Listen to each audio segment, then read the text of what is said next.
Chapter 3:14. A month ago, Huai Shi went from Purple Silver Mountain to Chuzhou. Along the way, there were people with names and bounties on his head. A total of 17 heads. If it was any other time, the people who offered the bounties might have reneged, but when the representatives of the Astronomy Society came, all of them obediently gathered the bounty and sent him away like he was the plague. After several rounds of discussion with the Social Security Bureau, the Astronomy Society deducted the money used to repair the public facilities damaged during the battle. The total amount transferred to Huai Shi's account was $200 million. 200 million. That was $200 million. If it was exchanged for East Summer Yuan, it would be 4 yuan. If he bought a monthly card, he could buy the world's destruction and become a shareholder of the giant goose. If he were to directly draw cards, on average, he would be able to break through 10,000 mobile phones and save a mobile phone factory that only knew how to cheat fans of their money aside from performing crosstalks. If he could use the time he spent on tapping on the screen to practice martial arts, he would be able to practice the two-finger vacuum grip that was so beautiful that it made Elder Luo cry. Then, there was nothing. Everything was gone. Huai Shi had worked so hard for so long, and it was rare for him to enjoy the warmth of the organization. In the end, before his heart could warm up, Crow woke up and poured a bucket of cold water on him. What saved him from his despair was a thick stack of printed manuscripts that were still warm in front of him. What is this? Huai Shi raised his eyes and looked carefully for a long time before he saw a line of big words between the lines. Spiritual Coffin Repair Encyclopedia? Yes, I just wrote it. It's still warm. Crow proudly drank the lemon tea that Fang Shu brought over and sighed. Now you know where the money is spent? Luckily, you met a master alchemist like sister.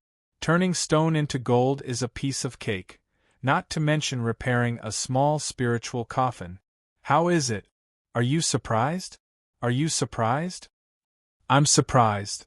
I haven't seen where the joy is. Huai Shi's expression twitched. He looked out the window and saw Fang Shu watering the flowers. He immediately lowered his voice and leaned over. The spiritual coffin is repaired, but what about Fang Shu? The stone marrow building itself was indeed a spiritual coffin, but it was a complete failure. After losing the power to awaken people, it instead gave birth to half a soul with self-consciousness. If the spiritual coffin was repaired, then what about Fang Shu? Where would Fang Shu go? Crow paused for a moment and revealed a meaningful smile. That depends on you. What's your choice?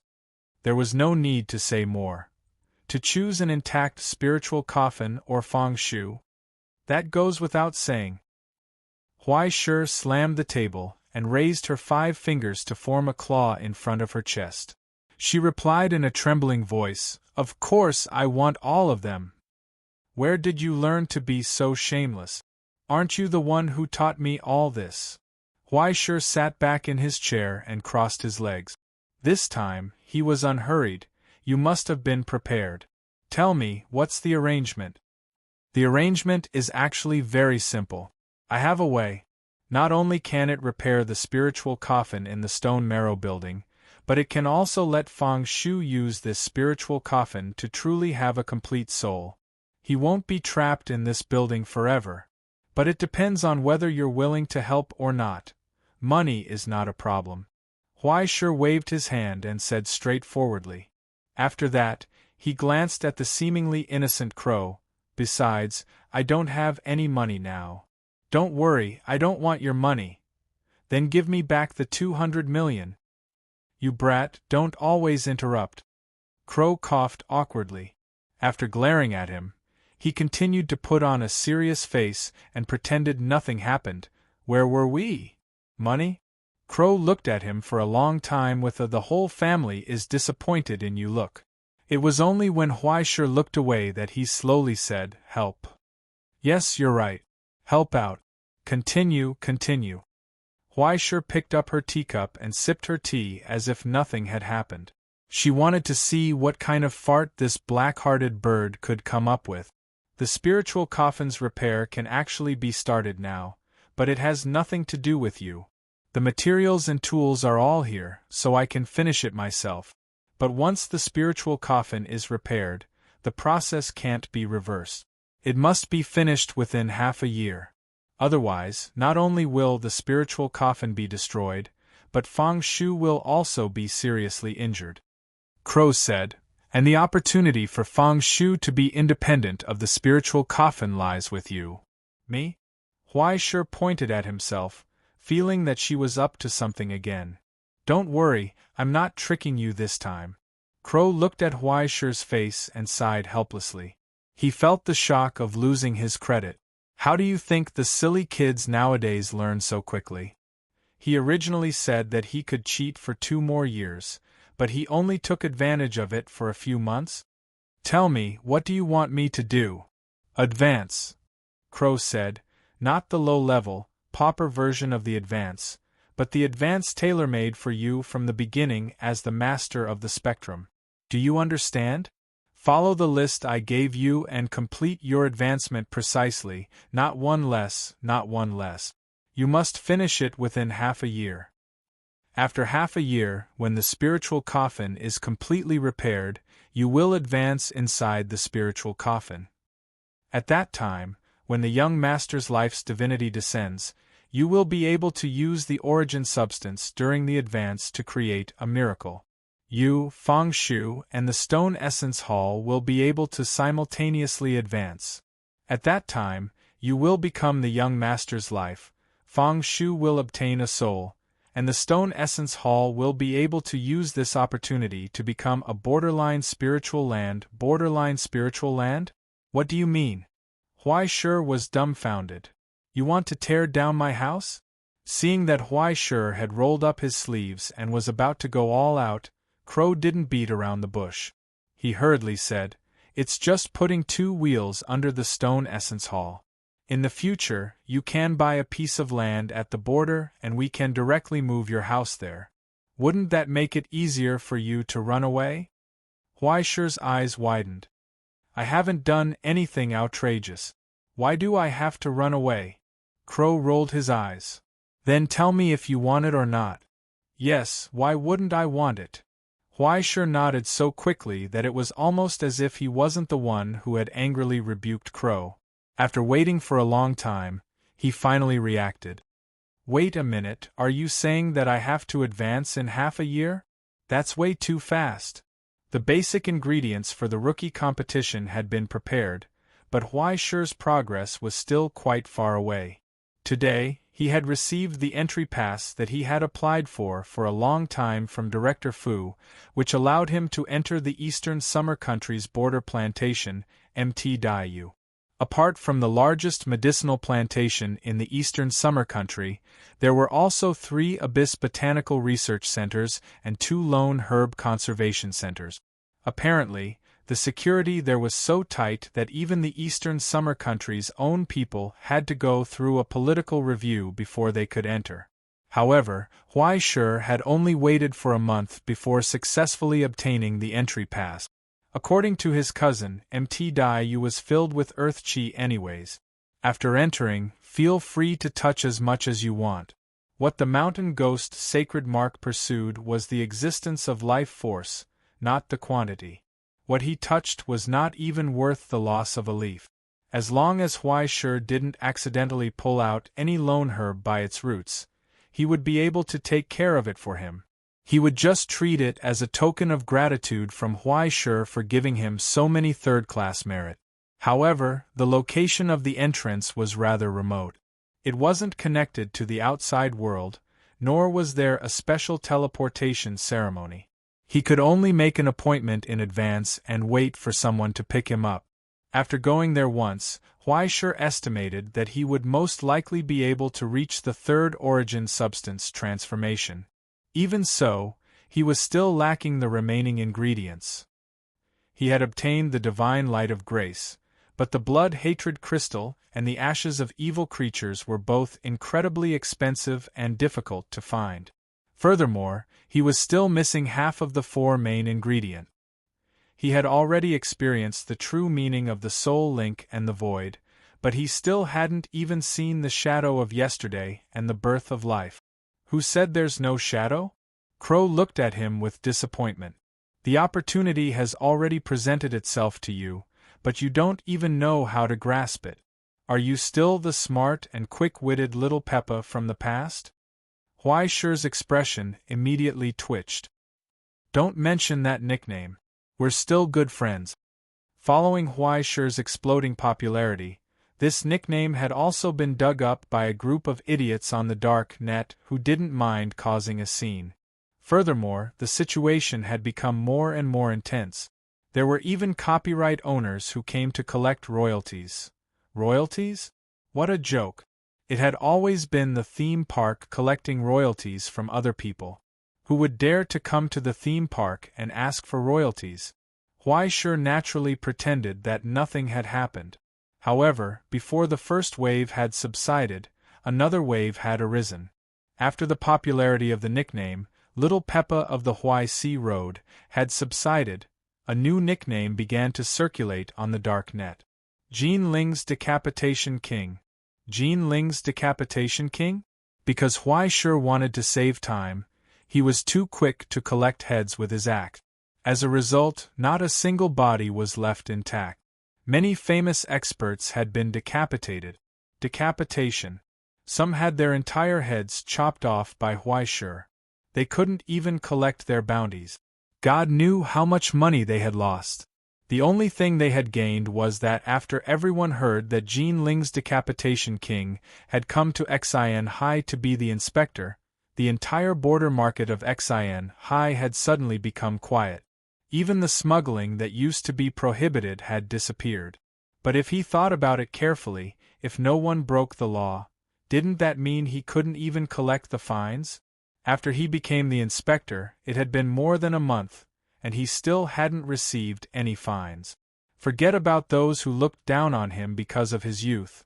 He hadn't even issued a single fine. This made Huaishi's mood even worse. By the way, don't you think you've been too lazy recently? Crow tilted his head and studied him for a long time. Ever since you came back, you haven't gone to school. Every day you stay at home to play games. You're so young. It's one thing for you to not have a job, but you don't even have a girlfriend? Even though Huaishi wanted to say that having a girlfriend was not as fun as playing games, he felt like he couldn't answer that question. He could only change the topic and ask, "Didn't you say earlier that the opportunity had come? Where is it? Why don't you show it to me?" Crow sighed. He raised his wings and curled them around his phone. He showed him the alert from the astronomy club that popped up on the screen. "I beg you, at least look at the news." Chapter 3:15. As Crow raised the phone, Huaishi hurriedly leaned over to take a closer look, and immediately widened his eyes in disbelief. American Taurus is having a difficult birth? Now the entire realm is urgently recruiting auxiliary personnel. He was stunned for a long time and did not react at all. Is this asking me to deliver the baby? Crow looked at him as if he was an idiot for a long time, and couldn't help but cover his face and sigh. I'm asking you to do the one below. Huaishi's expression twitched, he looked down and then frowned. The witch's night is coming? What the hell is this? The late funeral of a creator. Crow said indifferently, 41 years ago, a creator died in the abyss. After the laws and theorems she created in her life were freed from her soul, they began to slowly float up. After 40 years, they finally reached the present realm. Now the Astronomy Society has urgently adjusted the position of all the borders to welcome her final return. In a few days, a big storm will roll up outside the seal of the present realm. The scholars who have been waiting for a long time at the observatory will select the rules she set, and then integrate them into Zarathustra, merging with the entire present realm, and finally converging into the Silver Sea. This is the final fate of every creator. Their lifetime of talent and achievements will lay the cornerstone of the present realm, making the world more and more perfect. And in this process, the dream of bubbles will randomly appear all over the world, forming a phenomenon called the Witch's Night. It will be an illusory dream formed by the obsession of the Creator's life, a hell that only exists for one night, and also a final carnival. At that time, the goal that the Creator had pursued all his life would be realized in this short dream. Countless scholars and ascendants from all over the world were rubbing their fists and rubbing their palms, eager to give it a try, hoping to gain something from this dream. Let me say in advance that the laws and results mastered by this Creator are still kept secret by the Astronomy Society, and the relevant situation is unknown. The danger after entering is extremely high, and if you fail, your soul may be damaged. But if you can successfully explore the Witch's Night, then you can receive the Creator's final blessing as the Anointed One. For you, if you want to speed up your advancement, this is the best opportunity. It was the first time Crow spoke so seriously about the consequences of messing up, and Huaishur suddenly felt a little pressured. Before this, didn't Sister Crow always have a look of "don't worry, go ahead, I'll protect you"? Huaishur swallowed her saliva and thought for a moment before asking, "This? Are there any successful examples?" "Yes." Crow thought for a moment and said, 12 years ago, the Night of the Witch was a phenomenon after the fall of a metal creator. At that time, during the exploration, the blessed anointed obtained an iron hen that could lay golden eggs. On average, 1 egg per day could hatch a golden chick pure 24K. Huaishur's eyes lit up. The Witch's Night 27 years ago was caused by a creator who specialized in thermodynamics. The Anointed One obtained an electric blanket that never needed to be plugged in. Seeing Huaishur curl his lips, Crow added, later, it was auctioned at the Magic Gold Bank for a high price of $1.93 billion. Now, it is a collection in the Astronomy Society's exhibition hall. Huaishur's eyes lit up again, filled with longing and hope for life. Also, 30 years ago, it was a double creator of classical mechanics and geology who gave the Anointed One a blessing. It was a brand new semi-frontier, a huge underground base that could be opened at any time. Oh!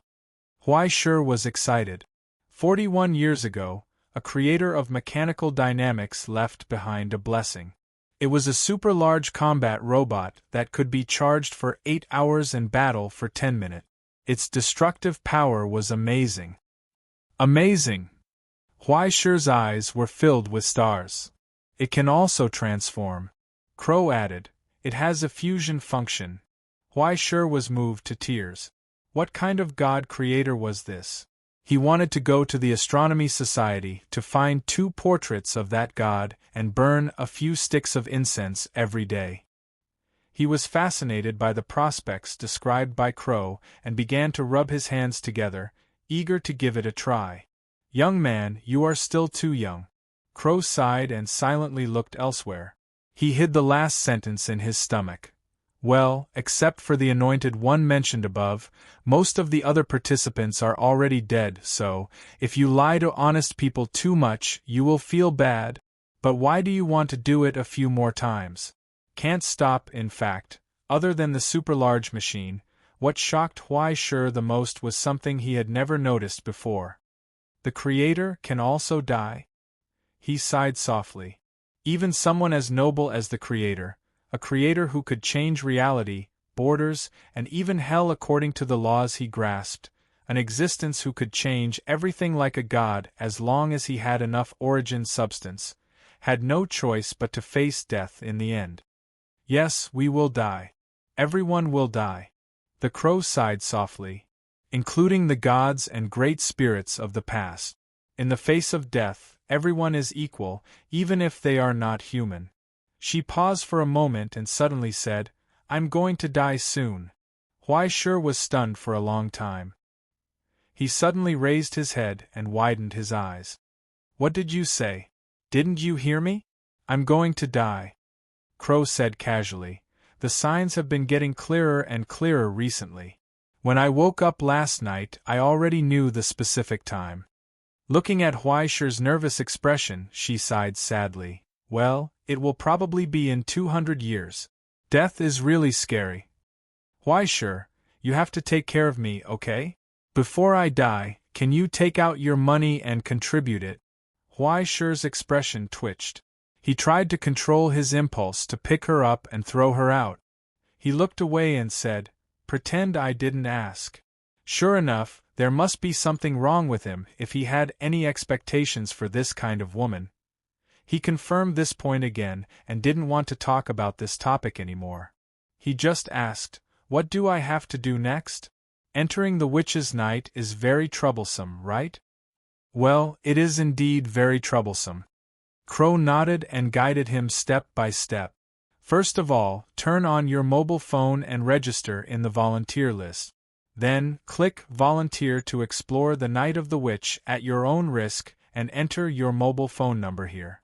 Lastly, take a selfie with your identification card to show that you are willing to do this and that no one is forcing you to do it. Well, that's it." After going through a set of procedures like getting an ID card, Crow flapped her little wings and nodded. She said, "The next step is to wait for approval from the higher-ups. In this period of time, you can do what you have to do." Huai Shi nodded and got up to walk to the living room. He was stopped by Crow again. Crow stared at him for a long time as if she expected better from him and said, "I don't mean to continue to play games at home." "Then what should I do?" Huai Shi was confused. "I just bought the game and haven't opened it yet." Crow shook her head. "How long have you not gone out?" "Why haven't I gone out?" Huai Shi asked. "Didn't I just?" Crow looked at him quietly. After he finished speaking, she sighed and said, "You should know what I mean, Huai Shi. Do you think going to the Social Security Bureau to get your ID and then squatting at home to play games is going out? Can't you go out and play for a while?" "I have games, Coke, and air conditioning at home. Why should I go out?" Huai Shi looked reluctant. "Don't become a homebody, okay?" Crow looked at the youth in front of her, who had completely turned into a salted fish, and began to have a headache. "Even if you don't go to school, can you not always stay at home? Adults need to learn to take care of themselves. Huai Shi, even if you don't have a girl to play with, don't be like a pitiful child who has no friends, okay?" Huai Shi turned around in a circle. Finally, he tilted his head and turned the black question mark on his head to face her. He had no idea what she was talking about.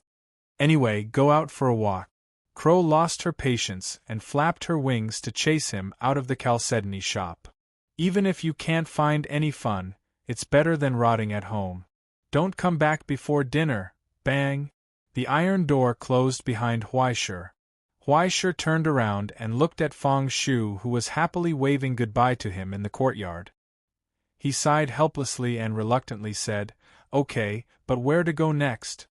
He couldn't find anywhere to go. Ever since the cello was taken away by the Hell Music Association for repair, he couldn't even practice. He could only stay at home and rot every day. In fact, he originally wanted to go to school to pass the time and then see his stupid classmates. In the end, the astronomy club chose to transfer money when Huai Shi was in class. There were more than 30 transfers, each with an average amount of $8 million. As the transfer messages rang out, the phone vibrated violently under the astonished gazes of the teachers and students. A melodious voice played. "A total of $200 million has been transferred to your account. Hurry and send a message to him." Send a message? What message? Huai Shi wanted to burn his whole family down. Fortunately, other than Fu Yi, no one took this seriously. They just thought it was Huai Shi's prank, which caused Huai Shi's favorability with the teachers to plummet. "No, this kid is too arrogant. I need to teach him a lesson." He left a lot of homework for him. He couldn't handle it anymore. In the end, Fu Yi also went on a trip without a word. Huai Shi didn't even have a friend to talk to in school. It was like a lonely legend in Xinhai. Speaking of the various sad stories that happened in the past month, Huai Shi couldn't help but write 108 miserable characters on his legs. How did he become a prince of paradise, riding a white horse and singing songs, suddenly become an old salted fish? Chapter 316. Once a person became lazy, they would feel that time was extremely difficult to pass. Huai Shi walked down the mountain lazily. He did not want to take a taxi. He wandered like a stray dog until he entered the city and looked at the scene of people coming and going. He felt out of place. He felt that he must have contracted some kind of PTSD. It was the kind of illness that caused one to be unable to sleep at night without holding a gun after going to the battlefield. If he didn't play games for 8 hours or fish for 8 hours every day, he would feel extremely uncomfortable. He could not muster up the energy. It had been a few days. He had not shaved his beard, his hair was unkempt, and he was wearing a pair of slippers. He did not look like a decent person. Feeling the pity of the people around him, Huai Shi scratched his head and did not know how to explain. He wandered around aimlessly. When he passed by the arcade, he bought a cup of milk tea. He sat on the chair and watched others dance for half an hour. He drew 2 balls and took out his mobile phone to open the Zhongdian app. He looked at the update of Monsters Die When Killed. He looked at other people's golden fingers. They were cool, impressive, and even gave away treasures. He then looked at his own stinky woman who was thinking about how to spend his money every day. Why was there such a huge difference between people? After lamenting, he sat in the mall and began to draw cards. After drawing all the stones that he had accumulated over the past few days, he took out his mobile phone and began to browse Weibo and WeChat Moment. After he left 2 comments under Wangba Shampoo's official Weibo, he was done with his happy Weibo. There was nothing to do. Boring, Huai Shi sighed and leaned on the chair. He looked around, hoping that there would be some mercenaries, gangsters, bad guys, and the like who would suddenly jump out to rob the mall or carry out a terrorist attack. He could then rush up and chop these blind people to death. In the end, after waiting for a long time, not a single monster appeared. He almost scared away the staff member who was wearing a doll and was jumping over to distribute flyers. Life was really too difficult. She had no job, no friends, and no money. Only time was so hard to pass. No matter how she tried, she just couldn't move fast. It was not until he walked up and down the entire Renaissance shopping mall several times that he went to the auction house that he had once robbed that he did not find any opportunity to issue a ticket under the frightened and cautious gaze of the person in charge that he could not find any opportunity to issue a ticket. He could only sigh unhappily and turn around to leave. Sounds of relief could be heard from behind. It was as if a heavy burden had been lifted from his shoulders. Who wouldn't be afraid if the guillotine king of Jinling suddenly came for an inspection? Finally, it was time to go home for dinner. However, when Huai Shi saw the long string of payment messages on his phone, he couldn't help but feel his liver ache. No, the family must have some income today. Huai Shi found a bathroom and straightened his hair. He washed his face and tried his best to put on a serious look. He nodded and found a red armband stuffed in his pocket. He casually put it on his arm. I have to go back to my old business. Standing on the 5th floor of the mall, Huai Shi looked around at the various restaurants that were bustling with people. He nodded and walked straight in the direction of the fire safety door. It was time to teach this group of people who did not abide by public order a good lesson. He kicked open the fire safety door and rushed into the corridor behind the door. Sure enough, he saw a floor full of cigarette butts and several people squatting on the ground smoking. When they saw a person with a red armband come in, they suddenly panicked. "Don't move, check!" Huai Shi shouted, rolled up his sleeves and pointed to the wall. "No smoking, a fine of 200 yuan, do you see?" In the brief silence, those people raised their heads and looked at the bare wall. They wanted to say something, but stopped and wanted to say something again. Because there were no slogans on the wall. "Oh, it's not on this floor." Huai Shi glanced at it and reacted. His expression became serious again. "Smoking is prohibited in public areas. Why don't you have any sense of civility? Don't run, the surveillance cameras are watching. Be careful of the announcement. It's like looking for a child." How embarrassing, right? Come, stand still, 200 yuan per person. Don't smoke, still smoking, it's not good for your lungs. Quit. Huaishir took the cigarette out of the mouth of a dumbfounded man and casually threw it down the stairs. From a distance, he heard a furious F***ck and didn't know which unlucky guy he hit. He didn't know whether it was because of the momentum of the red armband or because Huaishir's actions were too familiar. After he collected 4 or 5 money, there were still people who didn't react. Until he heard a chuckle behind him. Why are you so bored again? Huaishir was stunned. He turned around and saw Fu Yi, who he hadn't seen for a long time. After disappearing for half a month, she finally came back. She didn't seem to have changed. She seemed to have just finished eating and was ready to come here to freeload. Why are you here? I just came back from the high seas with my mom. After chasing the ocean currents for half a month, I'm sick of eating fish. I came back to eat some meat to nourish myself. Didn't you receive my message? Huaishir shook his head. You didn't receive it. My phone was in arrears the next day. I didn't have time to pay it when I came back. Fu Yi shook her head and threw away the unlit cigarette. She patted him on the shoulder. Let's go, I'll treat you to a meal. That's good. Who wouldn't be happy when there was free food to eat? Huaishir rubbed his hands excitedly and hurried to catch up. Before leaving, he deliberately turned back and pointed at the few people who hadn't paid the fine and sternly said, I'll remember you. I'll go do something first. Later, you go to the front desk and pay the fine yourselves. Before they could react, he closed the fire door. Ran away. In the silence, only a few people with confused faces and the angry old man who rushed up from downstairs looked at each other in astonishment. What happened? Why did my money disappear? It could only be said that Fu Yi was really a good brother.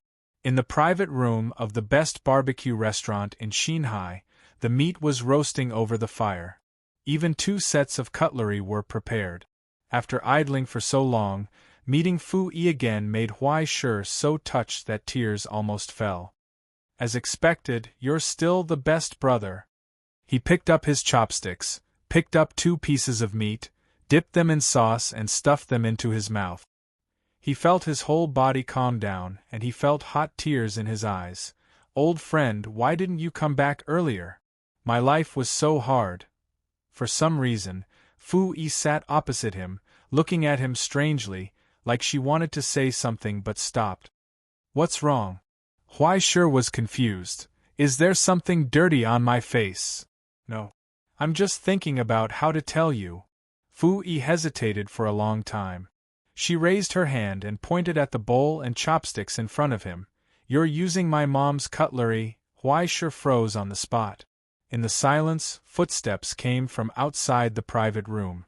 They slowly approached, and a lady who was dressed very brightly walked in. She lowered her head and said to the phone, Okay, I've received the things, so I won't go. You can arrange for someone else. I'm going to eat with my daughter. After hanging up the phone, she raised her head and saw the man sitting in her seat, holding her own chopsticks and eating barbecued meat with her daughter. She froze on the spot. Only Fu Yi looked at the 2 of them calmly and introduced them to each other. Mom, this is my classmate Huaishir. Huaishir, this is my mom. Huaishir was stunned for a long time, and he tried to swallow the meat in his mouth. He looked at the chopsticks, not knowing whether to put them down or hold them. It was not until Fu Yi kicked him under the table that he hurriedly got up and bowed. Hello, Auntie, I'm Huaishir. Yes, the Prince of Paradise, the beheading king of Jinling. I've heard of you a long time ago. After the initial shock, Fu Yi's mother had already reacted. She glanced at Huaishir, who had a black face full of question marks, asked the waiter to bring another set of cutlery, and sat down opposite them. She was quite calm. The meat is already cooked. Hurry up and eat. It won't taste good if it's burnt. She pointed at the barbecued meat and took the lead in picking up her chopsticks. Huaishir froze on the spot. He felt that it was not the right time to eat, but it was also not the right time. He was only afraid that the auntie would suddenly throw her cup as a signal, and a dozen people would rush in from outside and chop him up. Although he might not necessarily be hurt, wouldn't it be too disrespectful if he resisted? Just as his imagination was running wild, Fu Yi glanced at him and shook her head. Don't worry and eat. My mom and dad are different. Even if they were different, he couldn't eat at ease. Huai Shi gave Fu Yi a fierce look and asked her with his eyes, "Why didn't you tell me that your mom was here?" Fu Yi gave him a look and told him, "My mom said that she wanted to see you, and we just happened to bump into each other." Then, neither of them understood what the other was saying. They could only struggle to get through the more difficult time in a frenzy of glances. He felt like he was sitting on pins and needles. His heart was filled with grief and indignation. I treated you as a brother, but you actually wanted to harm me. Speaking of which, we should be considered colleagues. However, I work in a department under the Marine Committee of the Continuation Institute, and I don't often interact with people from the Central Command Bureau. Fu Yi's mother raised her eyes and glanced at Huai Shi. To be honest, I think it's not suitable to be a supervisor at such a young age. It's better to study. Oh, Huai Shi could only nod. Whatever the auntie said, he didn't dare to refute. Mei Li, a Roman Chinese, Fu Yi's mother, Director Fu's ex-wife. At the same time, she was also an internationally renowned scholar who specialized in the changes and adjustments of ocean currents. She was much better than Director Fu. With such an ex-wife, he must be under a lot of pressure, right? Well, no wonder he was getting angrier and angrier recently. It would probably be difficult to fight for custody. It could be seen that Ms. Li was quite a scholar. This sentence meant that it was easy to offend people if you spoke without beating around the bush. Perhaps she knew, but she didn't care. Plus, with the aura of an elder here, Huai Shi could only play dumb. He nodded crazily and smiled stiffly, like a dumb goose that came out of nowhere. She seemed to be quite dissatisfied with Director Fu's plan for Fu Yi. She didn't want her daughter to waste her time in such an ordinary school. If she had time in Rome, it would be better for her daughter to be her assistant, which would be more helpful for the future. Anyway, Fu Yi didn't care where she went. This time, she followed her mother to the sea to chase ocean currents for half a month, helping to sample, observe, collect, and record data. It looked like she was tanned by the ultraviolet rays at sea. Then, he stared at Huai Shi's pale skin, which had not been exposed to the sun for a long time, with jealousy in his eyes. If Huai Shi was a woman, she would definitely think that this little B***TCH took advantage of her absence to do maintenance behind her back. Chapter 317. Huai Shi was creeped out by Professor Li's scrutinizing gaze from time to time. Naturally, he didn't notice the strange look his good friend was giving him. In fact, he didn't even taste the food at all. His heart was in a mess, and he didn't know what this auntie was thinking. Don't worry, I'm different from that old-fashioned old Fu. I don't think that holding hands with children is the same as going to bed. After the meal, Professor Li elegantly wiped her mouth and said, "Besides, you're not young anymore. If you really want to hold hands until you go to bed, no one can stop you. When young Americans were your age, they were already sleeping around. What can parents do? It's already a blessing to have protective measures in place." Huai Shi was stunned. He subconsciously raised his hand and wanted to say that he didn't. God had mercy on him. He never had any improper thoughts about his good friend. At best, they were just members of the ward club.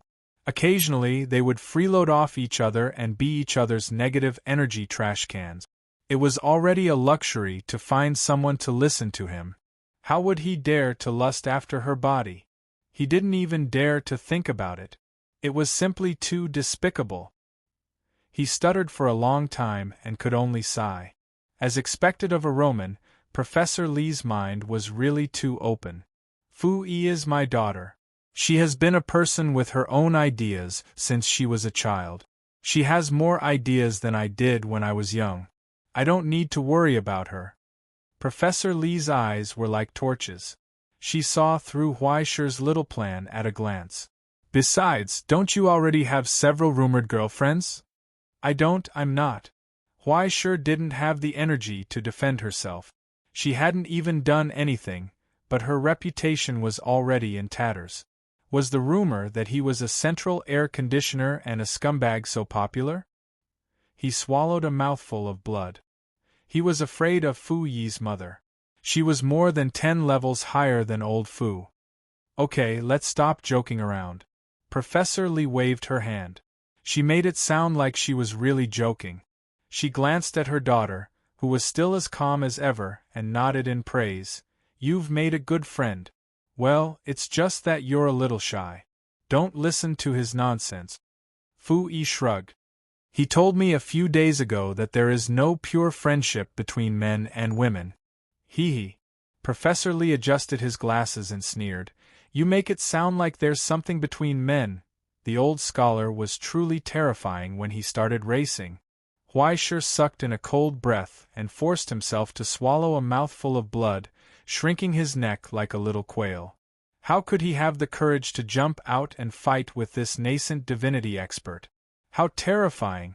Unlike old Fu, who was paranoid about his daughter being persecuted, she didn't seem to care about what was going on between Huaishi and Fu Yi. It was unknown if she was really open-minded, or if she had confidence in her daughter, or after meeting her once, she knew that even if Huaishi had the intention to do something, he wouldn't have the guts to do it. After dinner, she answered a phone call and left in a hurry.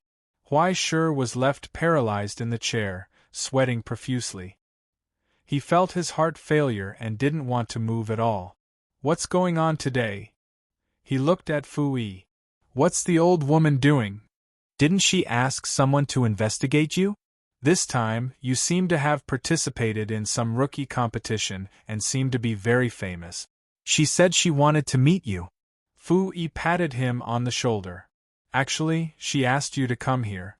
First, it's a coincidence. Second, she asked you to help her. Anyway, thank you for your hard work. Huh. As soon as he heard this kind of traditional drama, Huaishi's eyes lit up. Is your mother going to introduce you to someone from a prestigious family? Do you need me to provide a bridal kidnapping service? I'm very sneaky. What are you thinking about? Fu Yi looked at him strangely for a long time. She just wants to take me to Rome. I don't really want to go. She doesn't want me to stay in Dongxia. She wants me to work as a scholar with her. Even if I can't be a scholar, she can introduce me to a more leisurely job at the astronomy club. To be honest, this idea is quite reliable. Huaishi nodded in agreement. An official scholar was much harder to cultivate than an ascender. The latter depended on luck, and most of them were tools and footmen of big trust companies. The former depended on talent. Without talent, one might not achieve anything in their lifetime. With talent, 2 or 3 years of hard work could be compared to a lifetime of hard work. Knowledge was power. The field of top students was so unreasonable. As a scholar of ocean currents, and one who was qualified to participate in the annual Ocean Current Maintenance and Adjustment Conference, his status was naturally not low. It was easy to arrange a more leisurely position for his daughter. Even at the astronomy club, there was a lot of work that needed to be done by ordinary people. No, it should be said that the proportion of ordinary people in the astronomy club was much higher than that of the ascenders. Just the direct and indirect peripheral employees alone exceeded 1 million, and there were more than 100,000 officially registered employees. There was no lack of ordinary people in high positions. Whether they were ascended or not was not a problem. In any case, whether it was the general administration, the continuation court, the technical department, or other places, there was a tailor-made ascension plan for the higher-ups. They could be promoted however they wanted and whenever they wanted. A sublimator who only knew how to fight and kill could only be a military officer at best. In the end, they would only be a double red stick. A qualified organization would always be controlled by the brain and the hand. When had it ever been the turn of the thugs to be the masters? Inside jobs like AI Ching were the real backbone. If Fu Yi could find a job in the astronomy club, it would naturally be a good thing. But on the other hand, Director Fu would certainly not want his daughter to travel the sea alone. It's not easy for you to have such parents. He shook his head in pity. Yeah. Fu Yi chuckled softly. Since I was young, my mother has been busy with work. I don't see her for a long time. Maybe she feels that she owes me, so she always gives me a lot of money every time, as if giving me money will make me happy. My dad is the same. He has a bad temper. He always drinks and gets angry. After he gets angry, he feels sorry for me and buys a lot of things to apologize to me. I understand. After a short silence, Huai Shi comforted her softly. Don't be sad. Actually, it's quite cool. Fu Yi, who was immersed in her memories, sighed softly. I was the richest woman in class since I was young. I was the first to play with first-tier clothes and toys. Everyone else was envious. Well, by the way, what did you say just now? No, I didn't say anything. Huai Shi sat a little to the side and coldly distanced himself. You're no longer my good brother. You're paying the bill today, he said coldly. Fu Yi glanced at him. She was already used to his occasional spasms. After leaving the mall, Fu Yi threw her and her mother's huge luggage to Huai Shi. She walked in front of him and stretched lazily. She suggested, You've been suffering at sea for half a month. It's not easy to come back. Do you want to go for an all-nighter? I have to go out at night. Huai Shi scratched his nose awkwardly. Change it to Tiancheng? Okay. By the way, your mother just left in such a hurry. Where did she go? My dad should be looking for her, right? Fu Yi shook her head.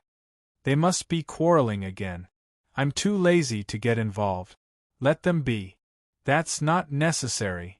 Huai Shi shook his head. They're divorced. Why bother? Didn't I tell you? The girl walking in front looked back at Huai Shi and told him calmly, My mom is going to remarry. Huai Shi stopped in his tracks and froze on the spot. She's pregnant. It's a boy. Fu Yi smiled. She hasn't told me yet. Huai Shi was silent for a long time and said softly, I'm sorry. You didn't do anything wrong. Why are you sorry? Fu Yi turned back and looked at him strangely.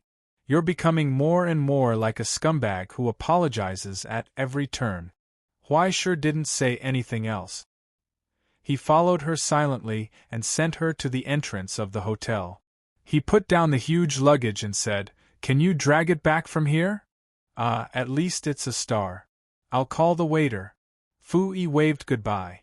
Sorry to trouble you to carry the luggage today. That's easy.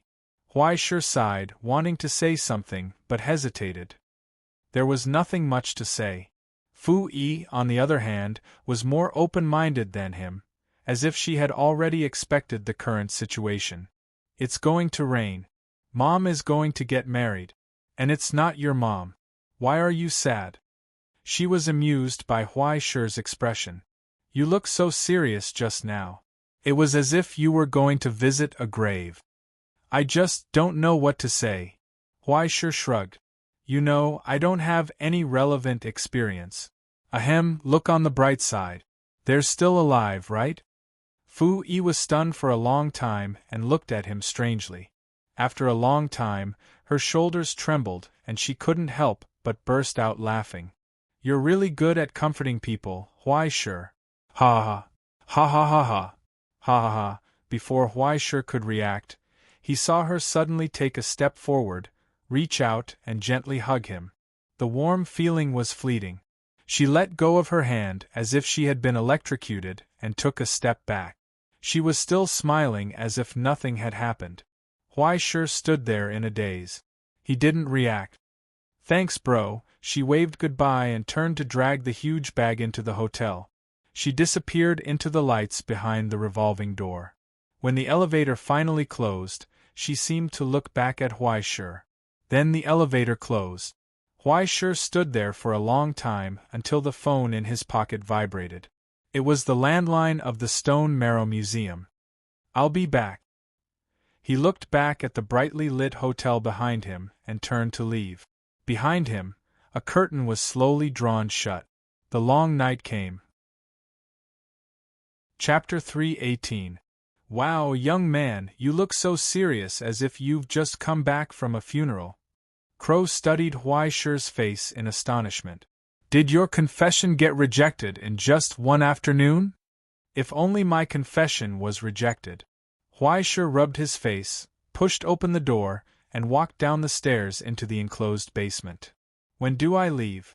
"Starting at 12 in the morning.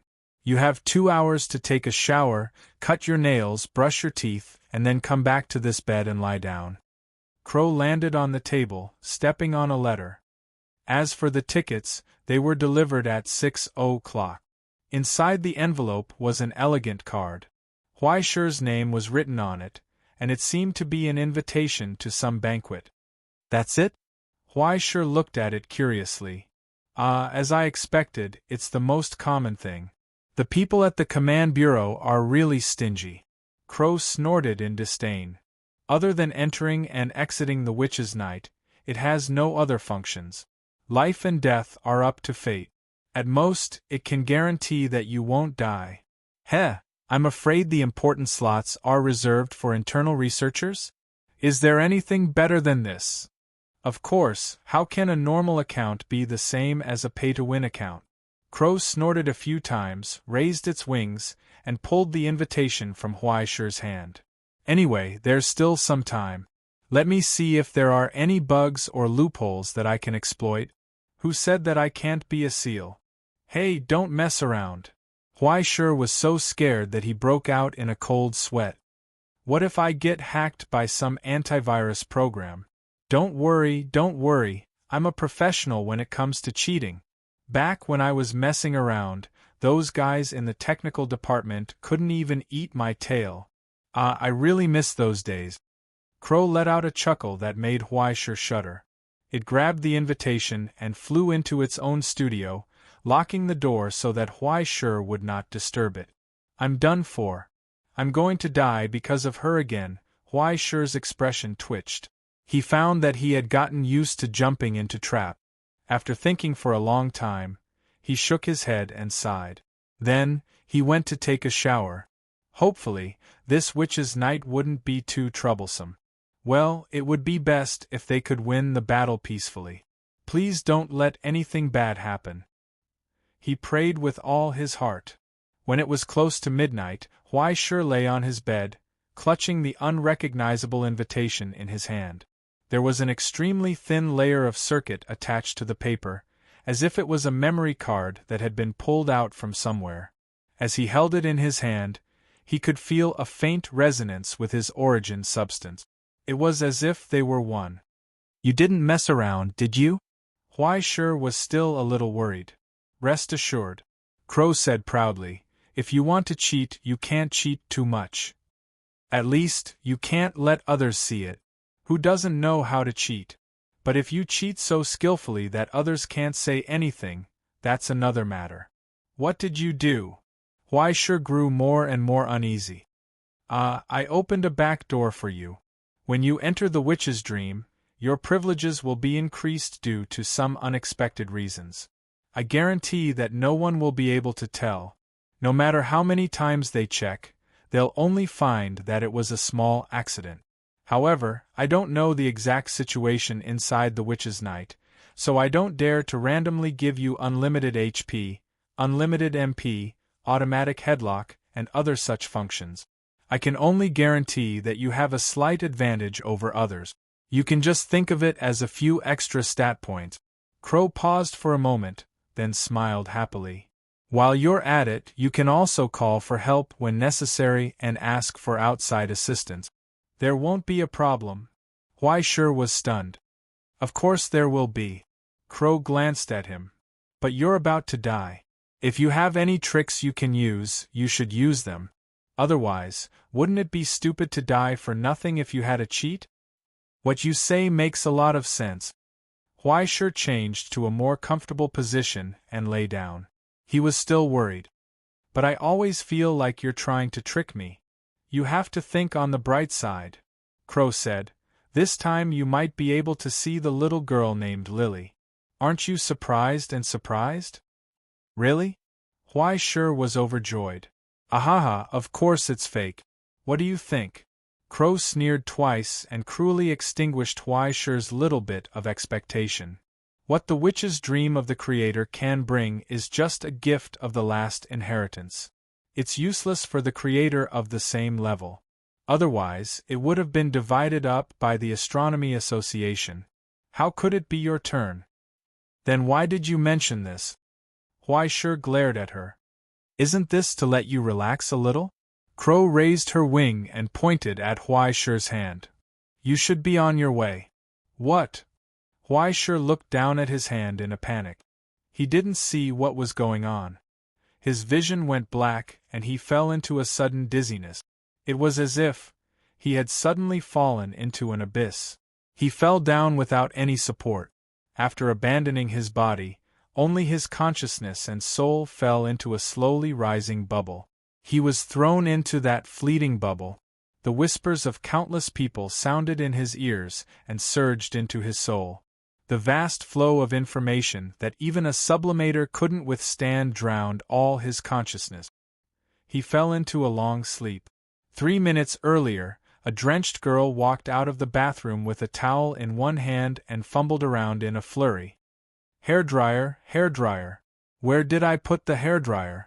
Although the hotel provided a hairdryer, she felt that the quality wasn't very good. It looked like her hair would fall out. It was better to use her own. But she didn't know where to put it.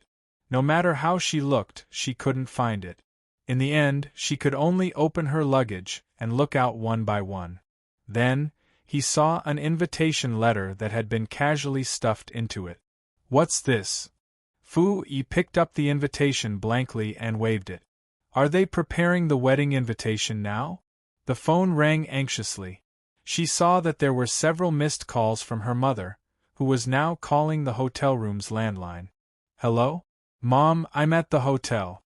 She tilted her head and held the phone, looking around the room. Do you know where I put the hairdryer? The invitation? Are you talking about the one you stuffed in your bag? Oh right, I just took it out. Do you want to use it? In that instant, she heard a serious order coming from the phone. That's not yours. Put it down immediately, right now. It was the first time she had heard such a serious, no, such a panicked tone from her mother. Fu-Yi subconsciously lowered her head and looked at the invitation in her hand. At the last moment, the thought that emerged in her mind was, wow, this thing is actually glowing? So powerful. Sure opened his eyes from the nightmare. He suddenly jumped up from the ground and looked around in horror. He had a long dream. In the dream, he trudged through a barren desert, enduring hunger, thirst, pain, and the scorching sun. He struggled to survive, saying goodbye to one oasis after another, just to avoid the death that followed him like a shadow. There was a great fear rising from his heart. It was like escaping from death. But countless companions had died, and only he was lucky enough to escape to this land that had not been invaded by disaster and ushered in a new life. As if he had just recovered from a serious illness, he struggled to support his body and looked around. He saw a small cave that could only accommodate him. It was even difficult for him to stretch his limbs. It was better to say that it was a crack in the stone. Wasn't this a bit too miserable? But then, he felt something that shocked him. His divine mark seemed to have not been brought in at all. Only a little weak soul power could be retained by relying on the back door opened by Crow. Feeling the weakness in his limbs and the hunger in his stomach, he clearly felt that he was now on the verge of death. If he couldn't find food to replenish his calories, he might die in a few minutes. Hunger, weakness, and fear. All kinds of feelings that remained in his original body constantly emerged in his consciousness, urging him to quickly embark on a new journey to seek a chance of survival in the disaster. Otherwise, there was only death. Sure focused on recalling things about the disaster, but he couldn't remember the details of the beginning. He could only recall the sky that was burned by flames, the cracked earth, and the mountains that sank into the deep sea. Birds were crying, beasts were roaring, and in the overwhelming smoke, there was only death, death, and death. He had to escape. He had to go to the place where the disaster had not yet arrived. Only in this way could there be a chance of survival. Only in this way could he continue to survive. The fear and gratitude from the bottom of his heart released the last bit of strength in his weak body. He screamed hoarsely and climbed up from the ground with his hands and feet. He climbed out of the cave. Then he saw a vast expanse of white snow in front of him. The biting cold wind whistled with snowflakes, bringing with it a chill that seeped into his bones. Behind him, there was a towering snow mountain, extending to the end of his sight like a giant wall, surrounding this piece of land. When he looked into the distance, he could see rivers and green mountains. It was like a paradise. He rolled and crawled down. His whole body was soaked in snow and he shivered. He used the last of his strength to run toward this new home. Between the cracks of the stone, he found a mouse that couldn't escape in time. Huaishur was so hungry that he even forgot about making a fire. He directly pounced on the mouse, opened his mouth, and bit off the mouse's head. He ground his teeth and sucked the blood. He was hungry and thirsty. When the warm blood and flesh filled his empty lungs, he felt that he had finally come back to life. There was a new vitality emerging from the inside of his body, giving him the strength to continue moving forward. So, he continued to trudge toward the foot of the mountain, not far away. From stumbling to steadiness, he was running at top speed. In the face of the cold wind, he ran with large strides, as if he had endless strength. Feeling the power passed down by his ancestors boiling in his blood, he roared to the sky. He forgot about the cold and ran wildly. Suddenly, he jumped into a small stream with broken ice and took a refreshing bath. Then, he shook his body and shook off the water droplets on his fur and tail. Wait, fur? Tail? Huaishur finally felt that something was not right. He lowered his head and looked at the gradually calming water surface, and his own face in the reflection. Well, this serious frown, this evil and deep ice-blue eyes, the unruly and domineering look, and the classic simple black and white color scheme, woof! In the reflection on the water surface, a husky that had just been running around froze in place.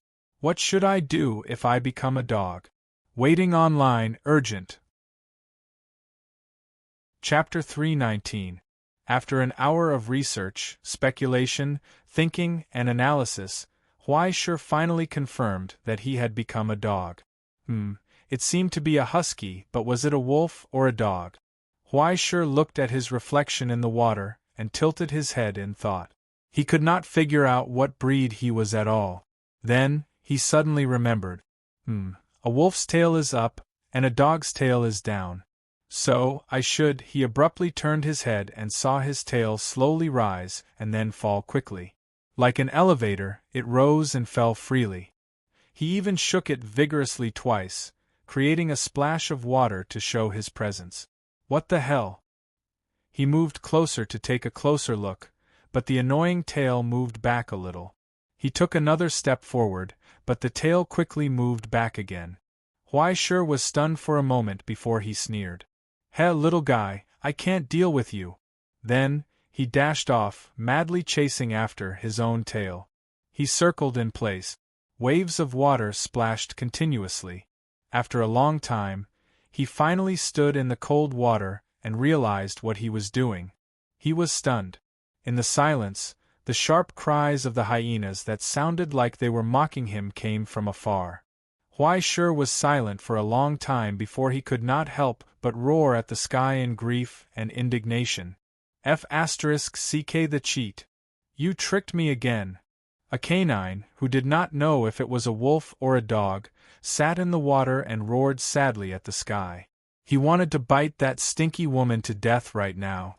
But after a long time, he finally accepted reality. Becoming a dog was not bad. On the bright side, at least he did not become a rat, right? Just as he was comforting himself, he suddenly heard the sound of grass and trees swaying not far away. A soft rustling sound came from the bushes and shrubs, and a shrill laughter gradually died down. Pairs of pitch-black eyes peeked out from the bushes and stared mockingly at Huai Shi, who was sitting in the water. Hyenas. 7 or 8 hyenas had already surrounded the place at some point in time. They stared at Huai Shi with unbearable hunger in their eyes. F***ck don't. Big brother is one of us. Huai Shi took a step back and immediately heard the sneering dog barks not far away. Like an illusion, he actually understood the mocking laughter of the leading hyena. "Who the hell is one of you, brat?" The spotted hyena, who was commanding his subordinates to slowly surround him, stood on a rock and looked down at the dazed husky. "Since you've entered the witch's night, do you expect others to pity you?" It grinned, revealing a mouth full of broken teeth, and spat out a mouthful of saliva. It could speak? Wait, it seemed to be a participant in the witch's night?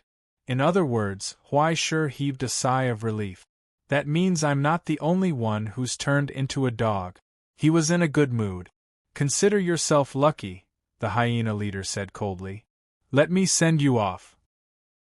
At that moment, the hyenas screamed like laughter and rushed towards the husky who was frozen in the icy water. The stench of rotting flesh assaulted his senses. Outside the witch's night, hovering outside the reality, above the bubble-like little bubble, there were countless orbiting halos.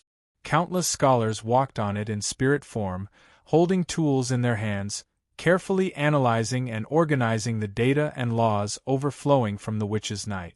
They communicated with each other using source substances. It was like the emergency development and protection of an archaeological site. It was in full swing. "It's actually the theory of evolution?" The pale green spirit looked at the crystal ball in his hand and sighed in astonishment. "Darwin scholars are rare now. In the previous era, were there any creators who specialized in this theory? Unbelievable. The theory of evolution was a huge proposition in biology. It was impossible for all biologists to bypass it. However, because it was so huge, even if the scholars wanted to study it in depth, they would feel helpless in the huge scope and countless problems. They could only explore from the details. Just like how there were more than 10,000 scholars in the reality who were engaged in the study of magnetic fields, but those who were truly capable of studying the grand unified theory were less than 1 in 100. Even the creators would not be distracted by such things. This was not a matter of talent, but the big picture and instinct that belonged more to talent. To be able to master countless prerequisites and set up, and to go so far in the field of the theory of evolution, the creator was simply admirable. Old Wang, look, what did I find?" Behind a huge phantom lens in front, a scholar's spirit shouted excitedly, "Come and look at the operating principle of this red blood cell. It's written so exquisitely that it's completely different from the format we use now. Everyone, come and learn from it." After the shock and astonishment, deep admiration rose in the hearts of all the scholars. Someone sighed. "That's strange. Why have I never heard of such a big shot who created a field?" "It's very simple. It's a confidential organization." The golden spirit next to him, who was in charge of assigning tasks, said calmly, "A creator who is so awesome that he can even set up an observation base in the abyss. Apart from the utopia back then, where else could it be?" There was a brief silence. No one spoke. It had to be said that even outside the astronomy conference, the fall of the utopia back then had brought about a huge shadow, so much so that these past events had become a taboo that everyone agreed on. Unless it was necessary, they would not even mention it. No matter what happened to the utopia back then, that old senior spent so many years and put in so much effort just to send his research results back to the present realm. As successors, we can't let the efforts of our seniors go to waste. The light green spirit paused for a moment and said in a loud voice through the origin substance communication device, "Although politics is related to academia, the people here basically have nothing to do with politics. Everyone just needs to do their jobs well. Don't let the painstaking efforts of our predecessors go to waste." Voices of agreement sounded. The enthusiasm of many scholars was aroused. Soon, under the Golden Spirit's assignment, they threw themselves into their own positions. "What's wrong? Didn't you say to let everyone work? Why are you still standing here?" The Golden Spirit waved his hand and threw an analysis report to the light green spirit. "Leave these things to the Creator above. What are you still thinking about?" "No, I'm just a little puzzled." The light green spirit pondered for a long time, as if deep in thought. "Since it's about the theory of evolution, then I'm just puzzled about this. What is the proposition of this witch's night? Using the theory of evolution as the main axis, creating a miniature hell, and putting in countless laws to transform it. What was the purpose? This was the final work of a creator. The final demonstration and test at the end of life. After everything was burned, it was only to find an answer from it. But what was the goal of this witch's dream? Was it redemption or bad karma? Don't think about these useless things anymore. The Golden Spirit patted his spirit and stuffed an urgent task over. You're in charge of the observation mirror and forceps, right? Hurry up and get to work. 5 minutes ago, the present realm sent a request for help. Cartel, the brother who does marine biology research, has a problem. His stepdaughter sneaked in with an invitation letter while the parents weren't paying attention. I'll try to contact my colleagues who went in. See if you can get her out. What invitation letter? The authority we have to send it out should be quite high, right? At the very least, safety is guaranteed. That's why I'm worried about the child playing around. The Golden Spirit shrugged. Who knows, she might accidentally mess up the entire witch's night. By the way, is that guy Cartel getting married too? Ah, that's right. The bride seems to work for the Ocean Commission. Isn't that guy a little too romantic? With the invitation letter, he plans to bring his fiancée to work together with him and go on a honeymoon trip. What a plan! After being stunned for a long time, the light green spirit sighed helplessly and sincerely lamented, "Let's all explode." Yes, let's all explode. On this point, the nerdy scholars reached a consensus. Then, both sides began to have headaches. Where did that little girl go? Just under the snow mountain, Huai Shi, who was sitting in the water, looked at the hyenas that were wandering around. Under the command of that guy, they pounced on him. He subconsciously took a step back. Then, the wildness in his blood was offended. He bared his teeth angrily and let out a low, threatening sound. His fur stood up. Huai Shi lunged forward, startling the hyenas who were trying to lure her attention. They quickly retreated, but the husky suddenly stopped when she was 2 body lengths away from the hyenas. She stood on her hind legs, raised her paws to both sides and yelled, "Hey! Hey! Hey! Hey! Hey! Everyone, listen to me!" In the sudden shock, all the hyenas were stunned.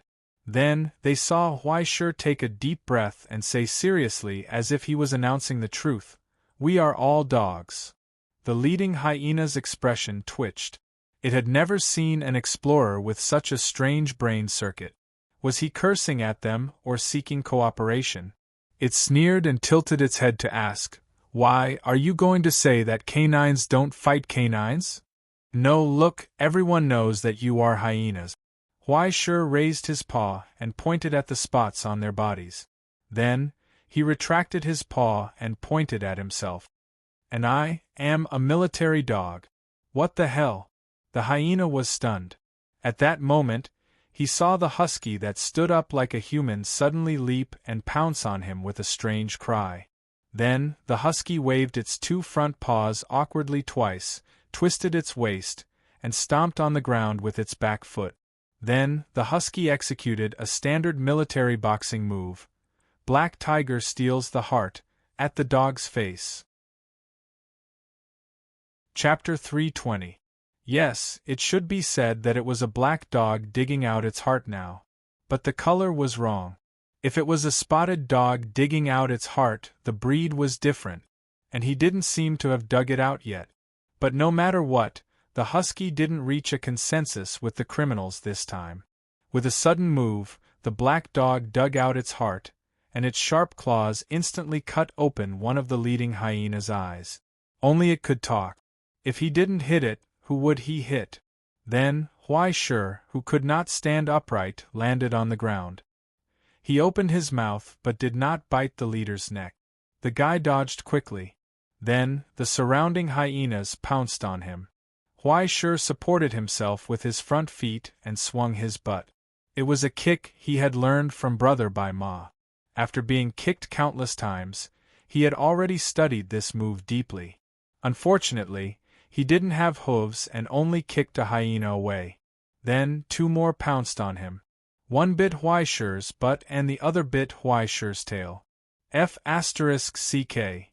Huai-Shur cried out in pain and heard the leader roar angrily not far away. "Bastard, you're dead meat! I'm going to eat you alive! Are you a dog?" Huai-Shur endured the pain and sneered. Then, he reacted. Then, he remembered. Yes, so was he. It was the most convenient to use his mouth. He suddenly swung his butt and ignored the hyena hanging on his tail. He jumped up and opened his mouth at the hyena running towards him, biting down. His teeth closed and there was a cracking sound. Huai-Shur shook his head crazily, bit it, and shook it. He suddenly threw it into the water, and a pool of blood rose from the ice river. Huai-Shur, on the other hand, ignored the other hyenas that were pestering her and pounced straight at the leader of the pack. With a kick of his hind foot, he ignored the fact that he had turned into a dog and forcefully used Yu's step. The leader of the hyenas wanted to sneer when he saw Huai-Shur rushing over, but then he heard a loud splash in the water. It was as if someone was frying fish. A husky, baring its fangs and brandishing its claws, pounced straight at him and hit his face in an instant. Dog escape secret skill, iron head. The husky's iron head smashed into the hyena's face like a hammer, causing the leader's vision to darken.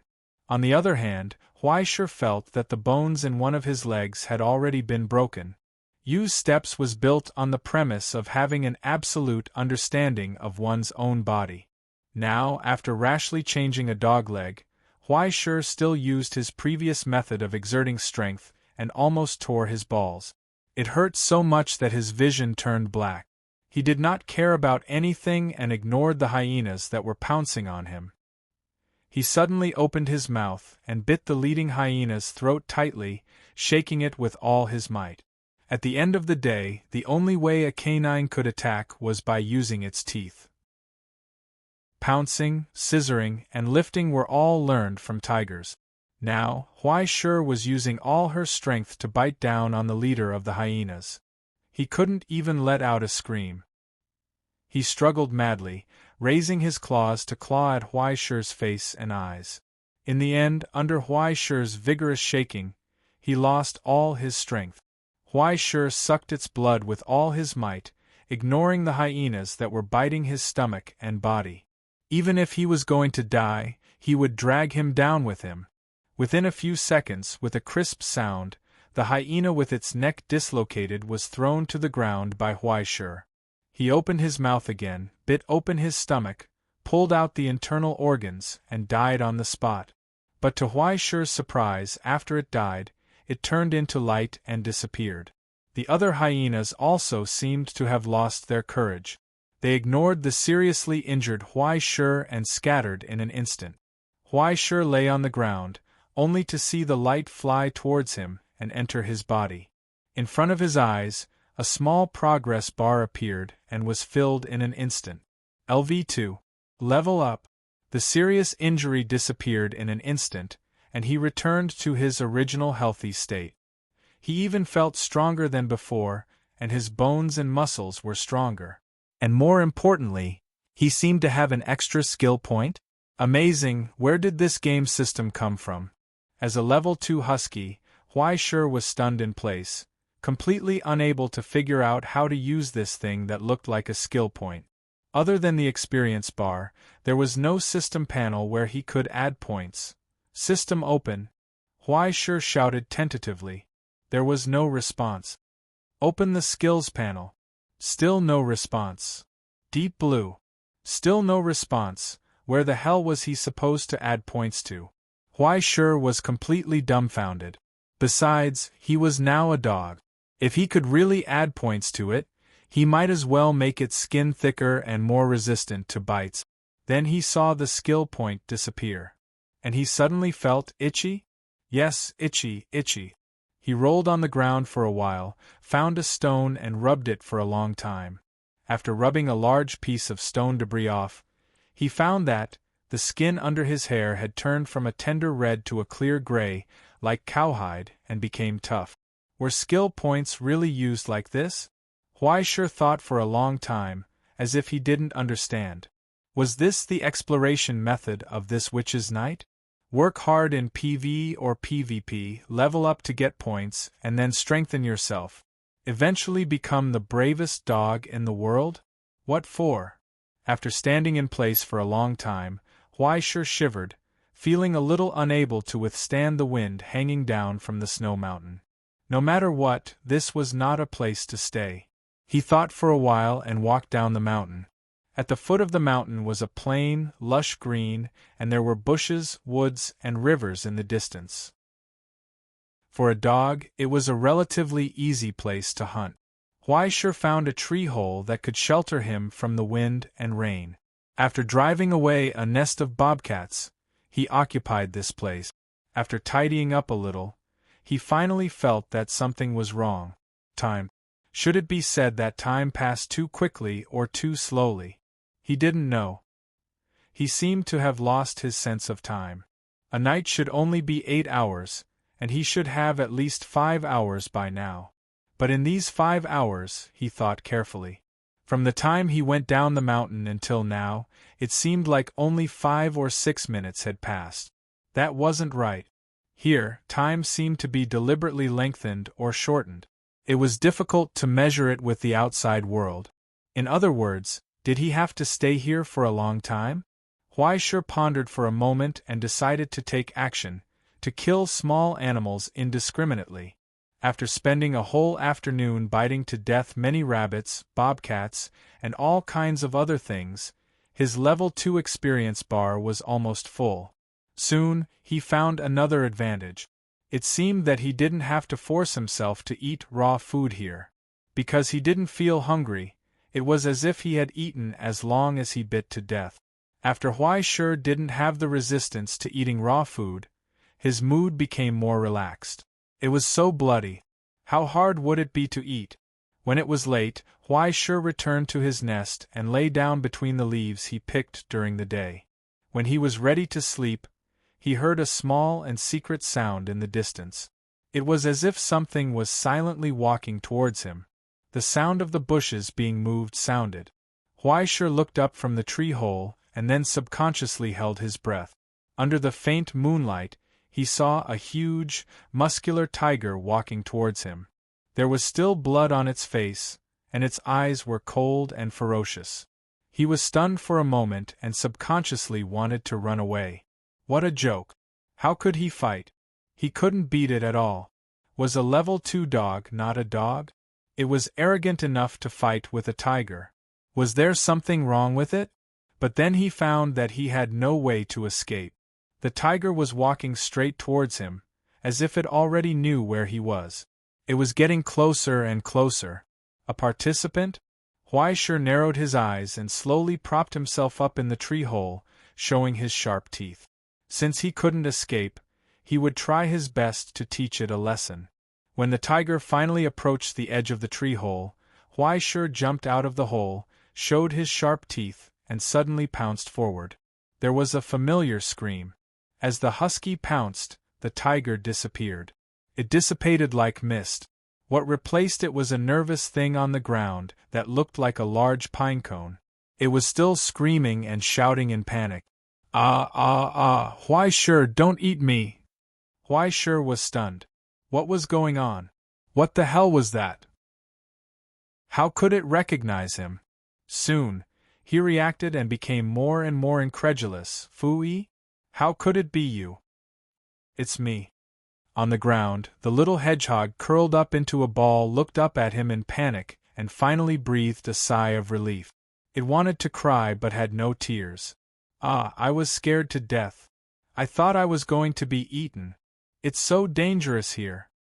Come in first. Huaisher glanced around and saw that there were no nocturnal creatures, so he let Fu Yi enter the tree hole first. 10 minutes later, he stared blankly at the little hedgehog that was lying in his nest and eating wild fruit. He couldn't believe it. So, you accidentally took your mother's invitation and came in? Yes. How careless is your mother? Huaisher covered his head in despair. Sister, do you know that once you fail here, your consciousness will be broken? I have a soul, at most I will be injured, but once you leave, you will automatically be in a vegetative state. Fu Yi couldn't believe it. Is it so dangerous? Forget it. Huaisher sighed. Don't run around.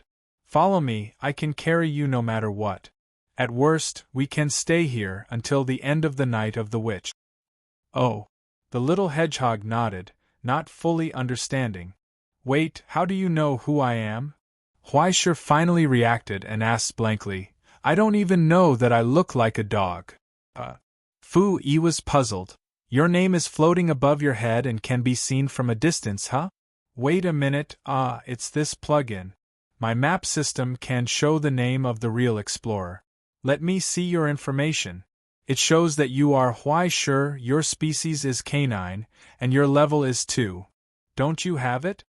The black question mark above Huaisher's head felt like it was going to break through the sky. Why don't I have such a modern function? Then your tiger just now, it's my skill, don't you have it? Fu Yi was confused. Huaisher was silent for a long time, then asked dryly, besides this? What other functions do you have? Well, let's see. Oh, the data of the scholar is so troublesome. I don't understand a lot of the parameters and display data. If I hadn't helped my mother at sea for half a month, I wouldn't even know how to use this interface. Fu Yi's little claws waved in the air in front of her. A visitation mirror, a map bar that can automatically show the explorers around me, and something that can see people's level. There's a golden remains that has been bound to me, a storage space of about 10 square meters, a small shield, a teleportation device, and who said that I can't quit? Isn't there a safe exit button here? In the dead silence, Fu Yi looked up blankly and saw the strange expression of the husky squatting in front of her. She didn't know when, but he seemed to have tears in his eyes. After seeing Fu Yi looking over, Huaisher rushed up to her, ignoring the thorns all over her body, and hugged her, crying loudly, I want to get more points, Dad. Please carry me. Chapter 321. 3 days later, the afternoon sun shone brightly. Spring is here, and the season of recovery has arrived. In the Serengeti grassland of East Africa, hyenas are the most notorious animals. They hunt young animals everywhere in groups, regardless of whether they are herbivores or carnivores. They even gang up to snatch food from cheetahs. Humans don't have a good impression of them, but hyenas don't seem to care. They still run on the grassland according to their own way of life. A husky came to the grassland and began a difficult adventure. I say, Fu Yi, Huaisher sighed. Can you remove the broadcasting voice at the beginning of Animal World? Hey, I've been in the school's broadcasting room for a long time. I'm afraid you'll be bored if I dub for you. Keep your voice down. Huaisher shook his head. Then, an inconspicuous bush rustled. As the branches and leaves parted, a hedgehog slowly rose from it. Then, there was a huge dog head. Huaisher's dog head had become Fu Yi's ride. At this moment, Fu Yi sat on the dog's head as if she was riding a tall horse. She looked very proud. Huaisher's ice-blue eyes looked around vigilantly and saw a few hyenas lazily basking in the sun after snatching other people's food not far away. It's them? Yes, pay attention to the biggest one. It's a level 4 hyena, and the others are level 2. There are no explorers among them. Fu-Yi whispered. Let's do it the old way? Yes, the old way. The dog head nodded, lay down, and put Fu-Yi on the ground. After I go up and bite you, pay attention to the last hit later. Don't go too far in front, or you'll be finished with one bite. I have a shield. I'm not afraid. The little hedgehog waved her claws confidently. You've been strengthened. Hurry up. Huai Shi rolled his eyes at her and continued to lie in the grass, moving forward little by little, trying not to disturb the branches. He could smell the stench getting heavier and heavier in the upper wind. There were at least 10 hyenas here. If they didn't do well, they would be dead meat. Huai Shi calmed down and slowly inched forward with its butt raised. When the distance between them was less than 10 meters, 8 dagger-like fingernails popped out from its front claws and scratched the stone, leaving 4 white marks. Just as the hyenas noticed the unusual noise, a husky the size of a calf had already pounced out of the bushes, whistling as it approached. Eat my fist. The level 4 hyena leader did not even have time to react. When he looked up, he saw Huai Shi's claws coming down on him, leaving a few bloody marks on his face. The hyena leader roared in pain. His body suddenly expanded, and he spat out a beam of fire at Huai Shi. Then, Huai Shi followed up with an uppercut claw. With a crack, the hyena's open mouth was forcibly closed by him. Immediately, the fire disappeared without a trace, leaving only 2 plumes of thick smoke coming out of the hyena's ears. Huai Shi had already opened his mouth, which glowed with a metallic light, and closed it down on the hyena's throat, biting off its cervical vertebra in an instant. However, he was not in a hurry to take its life. He turned and pounced on a few hyenas that were charging at him. After the toughness of his skin had been increased, the hyenas could not bite at all. Huai Shi could kill a child with 1 punch. He scratched 2 to death in an instant and bit another in his mouth. He used the dog version of U-steps on a hyena that was trying to escape. After the headbutt attack, the hyena pack was instantly reduced to a mess. More hyenas had already scattered in all directions, but right in front of them, a little hedgehog suddenly jumped out of the grass. The hyenas pretended not to see it and continued to run forward. Then, they saw a big tiger with a white forehead appear in the air, roaring angrily at them. A fishy wind blew in their faces. The illusion dissipated in an instant. But it was enough for Huai Shi to pounce on them and finish them off. If these level 2 hyenas encountered a level 4 husky and could not rely on the group, they would be completely useless. After 4 of them escaped, there were still 8 left. Huai Shi accidentally bit 3 to death, and the rest were all half dead. Fu-Yi yelled and jumped up, stabbing and stabbing the hyenas with his spikes. He didn't know if the hyenas were angered to death or if they were stabbed to death. Anyway, after stabbing 4 or 5 hyenas to death, he finally rose to level 4. The hedgehog's opening was too weak. Although it had an illusion skill, it had almost no damage output. After this upgrade, Fu-Yi's body trembled, and the spikes on her body trembled twice before emitting a metallic glow. Then, with a soft shout, 2 spikes shot out like arrows, piercing into the throats of 2 hyenas. It was very convenient now. Wow, Fu-Yi, you're losing hair. Huai Shi, who was watching from the sidelines, was dumbfounded, and then Fu-Yi rolled her eyes at him. When it came to the last leader, Fu-Yi thought for a moment and stepped aside. You do it. Now that the main damage output is yours, you should be level 5 after taking it down, right? Huai Shi did not decline. Their progress was already a little behind. Yesterday, Fu-Yi had seen a level 7 explorer through the plug-in. After the explorer that had evolved into a lion circled the dense forest a few times, it didn't find any prey and left resentfully. Huai Shi and Fu-Yi were so scared that they broke out in a cold sweat. After killing the leader in 1 bite and taking the big gift pack, Huai Shi imagined an upgrade sound effect in his head. The progress bar was full again. LV5. In the first 4 levels, he strengthened his fur, bones, muscles, and claws respectively. This time, he simply used the skill points on his overall physique. After lying on the ground for a while and trembling nervously, Huai Shi got up again and found that he had actually grown bigger. He had already surpassed the scope of a large dog and entered the scope of a beast. Apart from a pair of icy blue eyes that revealed a classic idiot temperament from time to time, it was completely impossible to tell that this was a husky. What surprised him even more was that his originally thin supply of origin substance was gradually filling up, no longer as dry and scarce as it had been in the past. Based on this momentum, once he reached level 10, he would be able to take back the spirit energy that Crow had saved for him. In comparison, Fu Yi's body did not grow at all, but her speed and fur became sharper, and the duration of the skill was longer, and the duration of the beast transformation was longer. However, with Fu Yi, a GM player who had opened the official cheat, it was really too convenient. As soon as the map was opened, it was clear where the monsters were, and leveling up was simply too easy. The only downside was that the leveling speed was too fast, and Huai Shi was almost unable to fit in the tree hole. But fortunately, this group of hyenas still occupied a cave.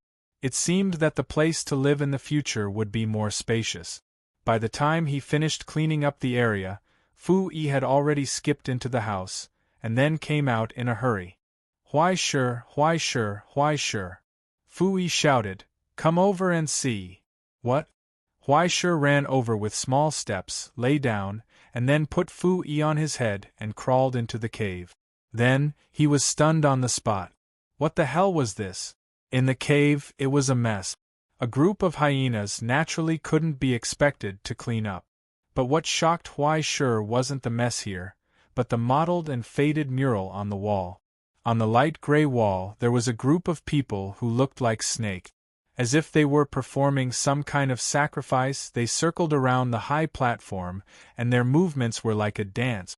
And on the high platform, there were several shadows that looked like mountains at first glance, but upon closer inspection, they had the outline and characteristics of wild beasts like mountains. Huai Shi sucked in a breath of cold air. Is there still a civilization in this world? He couldn't believe it. In his memories, all civilizations had been completely destroyed under the attack of the catastrophe. He even doubted if there were people in this world. But after so long, he didn't even find a monkey on this grassland, let alone a human. There wasn't even a primate's eye.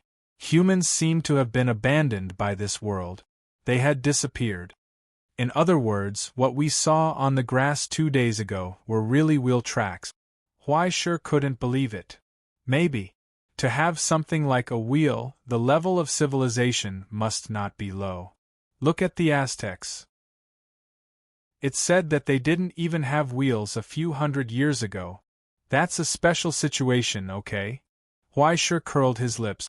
A bunch of guys who were so advanced in mathematics that they pushed the calendar to 10,000 years later were passionate about living sacrifices every day. After more than 1,000 years, they didn't even have a wheel. It had to be said that they were a bunch of weirdos. Then, should we go take a look? Fu Yi thought for a moment and asked. Let's not for now. Huai Shi shook his head.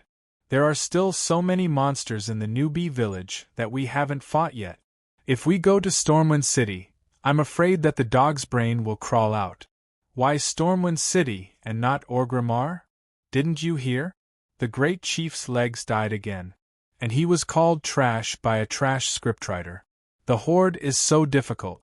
Yeah, it's too difficult.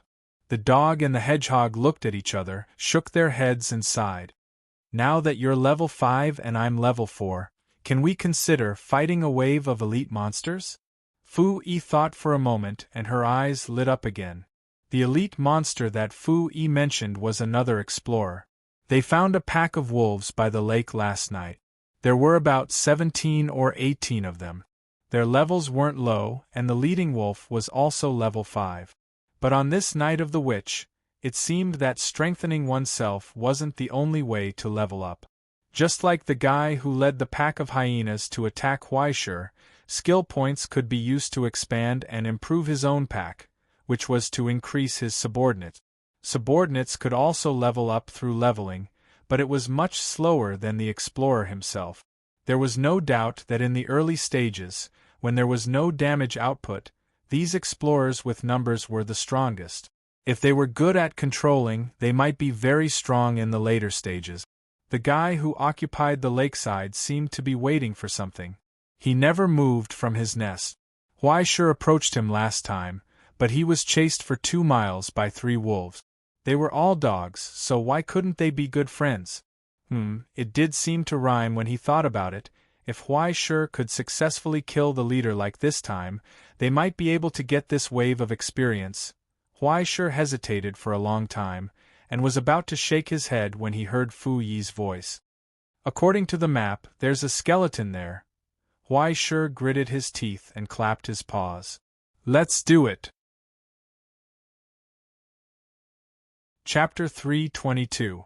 Huaishe didn't know what the remains were, but Fu Yi did. And it was the GM account that was bound to her, the golden remains. It sounded awesome, so of course Huaishe wanted one. In the past 2 days, he had been guessing, and combined with the explanation Crow gave him before, he almost understood what the Night of the Witch was. Although it was named after the night in history when witches and devils made deals, in fact, it should be an abyss experiment that treated all entrants as test subjects. Before a creator died, he created his life's work and exploration into this illusory dream, intending to get the answer he had been searching for in his last dream. It was like an individual developer's decryption game going online from this huge server in the present realm, handing over all operating rights to the server management company, and donating his own property and all his efforts for free. The Astronomy Society had the right to maintain this game, and they could even use their own ability to set up several GM accounts in this game and continue to unpack it externally. It didn't matter. If the Astronomy Society wanted to integrate this power into the present realm, then it must cooperate with the Creator to complete this experiment. The internal iron rules could not be changed. If it could be completed, then the Astronomy Society, the participants, and the Creator would all benefit. Even if the Creator had passed away at that time, his last obsession could still receive the result. If one hears the truth in the morning, one can die in the evening. Without such determination and backbone, not to mention the Creator, they couldn't even be a scholar. This was also the reason why the Astronomy Society took the initiative to recruit explorers on a wide scale, and even sent out most of the GM accounts. The last lesson of a creator was a rare opportunity for scholars. If they could enter it, get the approval of the Creator, and inherit the mantle, it would be a good thing. But forget about inheriting the mantle. The experiment was called an experiment because the probability of success was slim. This was a gamble that one would make after pursuing it for a lifetime without success. It was the same for all explorers. Even if the Creator was extraordinarily merciful and didn't involve the bodies of all explorers, if they failed, their souls would be shattered and they would be seriously injured. This was a journey of archaeology and exploration with huge risk. Whether it was for the purpose of maximizing benefits or out of respect for the Creator, these participants with additional authority would not mess around. In order to prevent internal interference and bugs from appearing, all the permissions that were given were mainly for self-protection. The purpose was to prevent the scholars and ascenders from being killed by first-sight kill and bad luck at the very beginning of the exploration process. As for the appearance of the little hedgehog, who had accidentally obtained the GM authority, teaming up with the husky, who had always lacked a screw in her head, was something unexpected. After going through a lot of trouble, the pale golden spirit finally found Fu Yi's location through the external observation mirror and spiritual manipulation tweezers. After seeing that her consciousness and vital signs were all fine, it immediately heaved a sigh of relief. Without thinking too much, he directly contacted the girl through the authority of the Astronomy Club. Then, he hurriedly squeezed out the warmest smile, wanting to comfort the girl who was panicking. Then, an expressionless hedgehog picked up the video call. He was still chewing on a fruit and spat out 2 seeds on the ground. He asked casually, "Who is it?" This was not what he had imagined. The scholar behind the spirit was dumbfounded for a long time. He could not hold back his smile. Is this Miss Fui? Your father is Cartel. My father's surname is not Cartel. You've got the wrong number. But the call was hung up. Wrong number? The golden spirit was stunned on the spot. He picked up the information in a daze and kept comparing it. No, there was no mistake. He connected again. Miss Fui, I'm very sorry to have involved you in an accident. Please cooperate with my instructions. We can safely let you leave this conflict. Even the most unruly girl would cooperate after knowing that she could escape the sea of suffering, right? He gave himself a thumbs up. No need to be sorry. I'm doing quite well. If there's nothing else, I'll hang up. Fui pressed the red button. The call was hung up. The spirit was stunned on the spot, dumbfounded. Damn, what's with doing quite well? Miss, are you taking this as a vacation? Stop fooling around. It's very dangerous here, okay? What's going on? The pale green spirit drifted over with 2 other spirits. Didn't we find her? Why isn't she out yet? Mr. Smith, you have to help her. One of the spirits grabbed Smith's hand in panic. She's Plum's only daughter. You can't let anything happen to her. I can't do anything if she doesn't want to cooperate. Smith looked helplessly at Cartel for a long time. I say, is there a problem with the communication between you two? Bullsh *T. The other spirit was furious. That's my daughter. Smith looked at the furious division chief Fu and then at the embarrassed Cartel beside him. He was dumbfounded and seemed to have understood something. He looked at the light green spirit in shock. Why didn't you tell me that Cartel's wife was also a man? The pale green spirit was dumbfounded. He didn't know why Smith was looking at him. He also didn't know that Smith had already imagined a plot of millions of words in just a few seconds. 2 lonely men met in the rain. It was a wonderful meeting. They were hung over in the bar. When they woke up, they had a beautiful misunderstanding. At first, there was resistance, then hesitation, followed by pain. Finally, under the call of true love, they made up their minds. After overcoming many difficulties, they finally got together. Oh my God, they even adopted a girl. How positive! He was so touched that he was about to cry. I admire your courage, the 2 of you. Smith grabbed their hands and said with tears in his eyes, I've always wanted to be like you, but I don't have the courage. What the *CK are you talking about? Director Fu was about to go crazy. Where's my daughter? My daughter is so old now? She's gone just because of an invitation letter? Ahem, Mr. Fu, you have to say that this is an accident. Besides Plum and I, no one else has the authority to activate the invitation letter. Cartel comforted him helplessly. Don't worry, the Astronomy Association will not let anything happen to Fu-Yi. Don't worry, my ass. Director Fu subconsciously touched his waist. He didn't find his gun and punched Cartel's head. He forgot that he was a spirit now. If Cartel didn't want him, he wouldn't even be able to spit. He was instantly filled with grief and anger.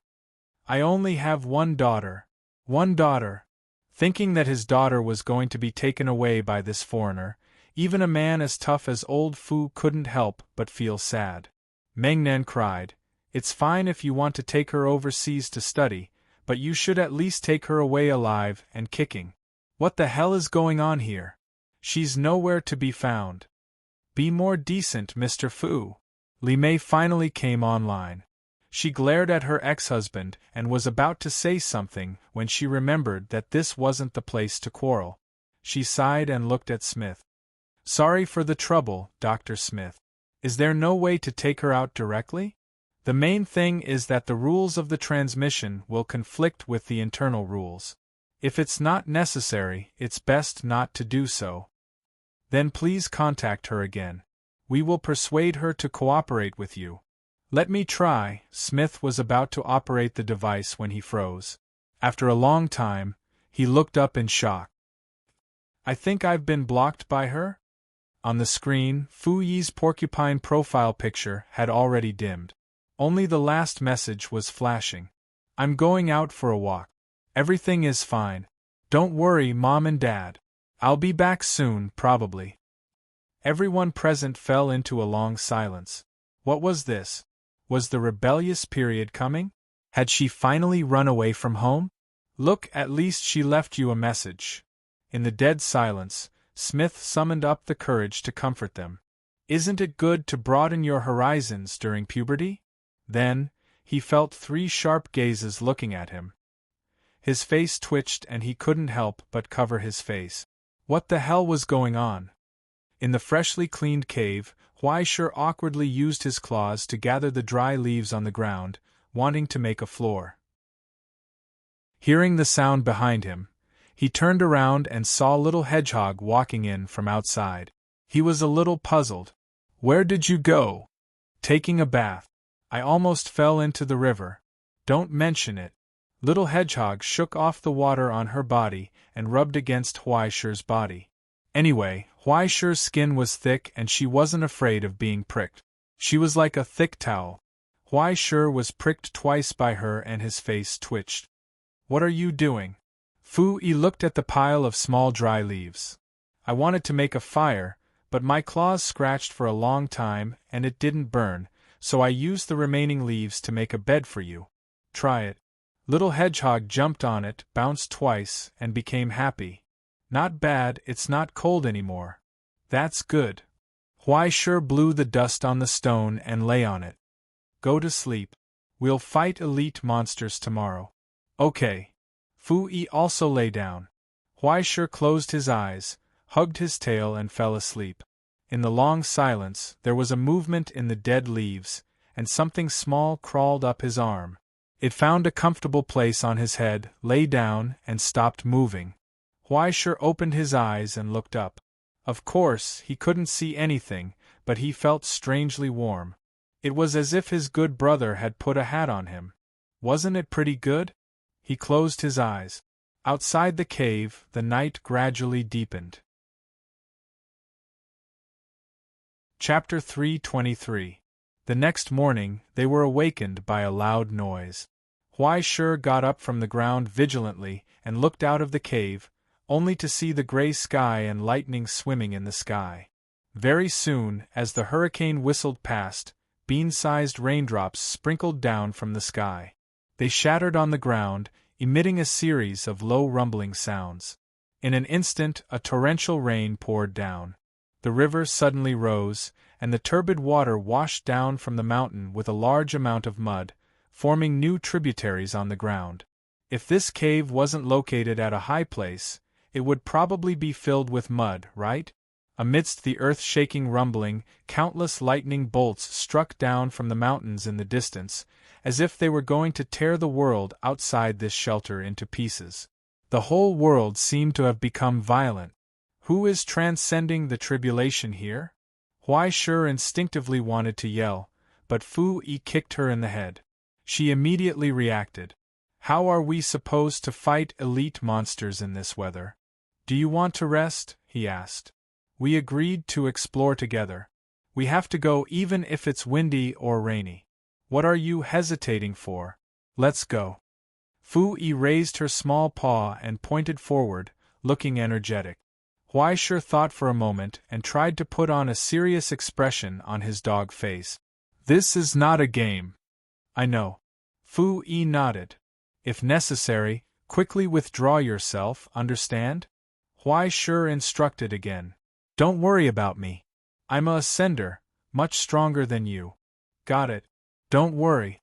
Fu Yi promised. I'm dressed in godly equipment. What's there to be afraid of? Okay. Then let's go? Let's go. And so, braving the storm, the big dog and Little Hedgehog set off. Pooey! 2 hours later, Huaishur struggled to poke his head out of the mud, spitting out the dirty water in his mouth, and looked around blankly. Fu Yi, where are you? I'm here. Little Hedgehog sat on a piece of rotten wood and rowed over like a boat. It's just ahead.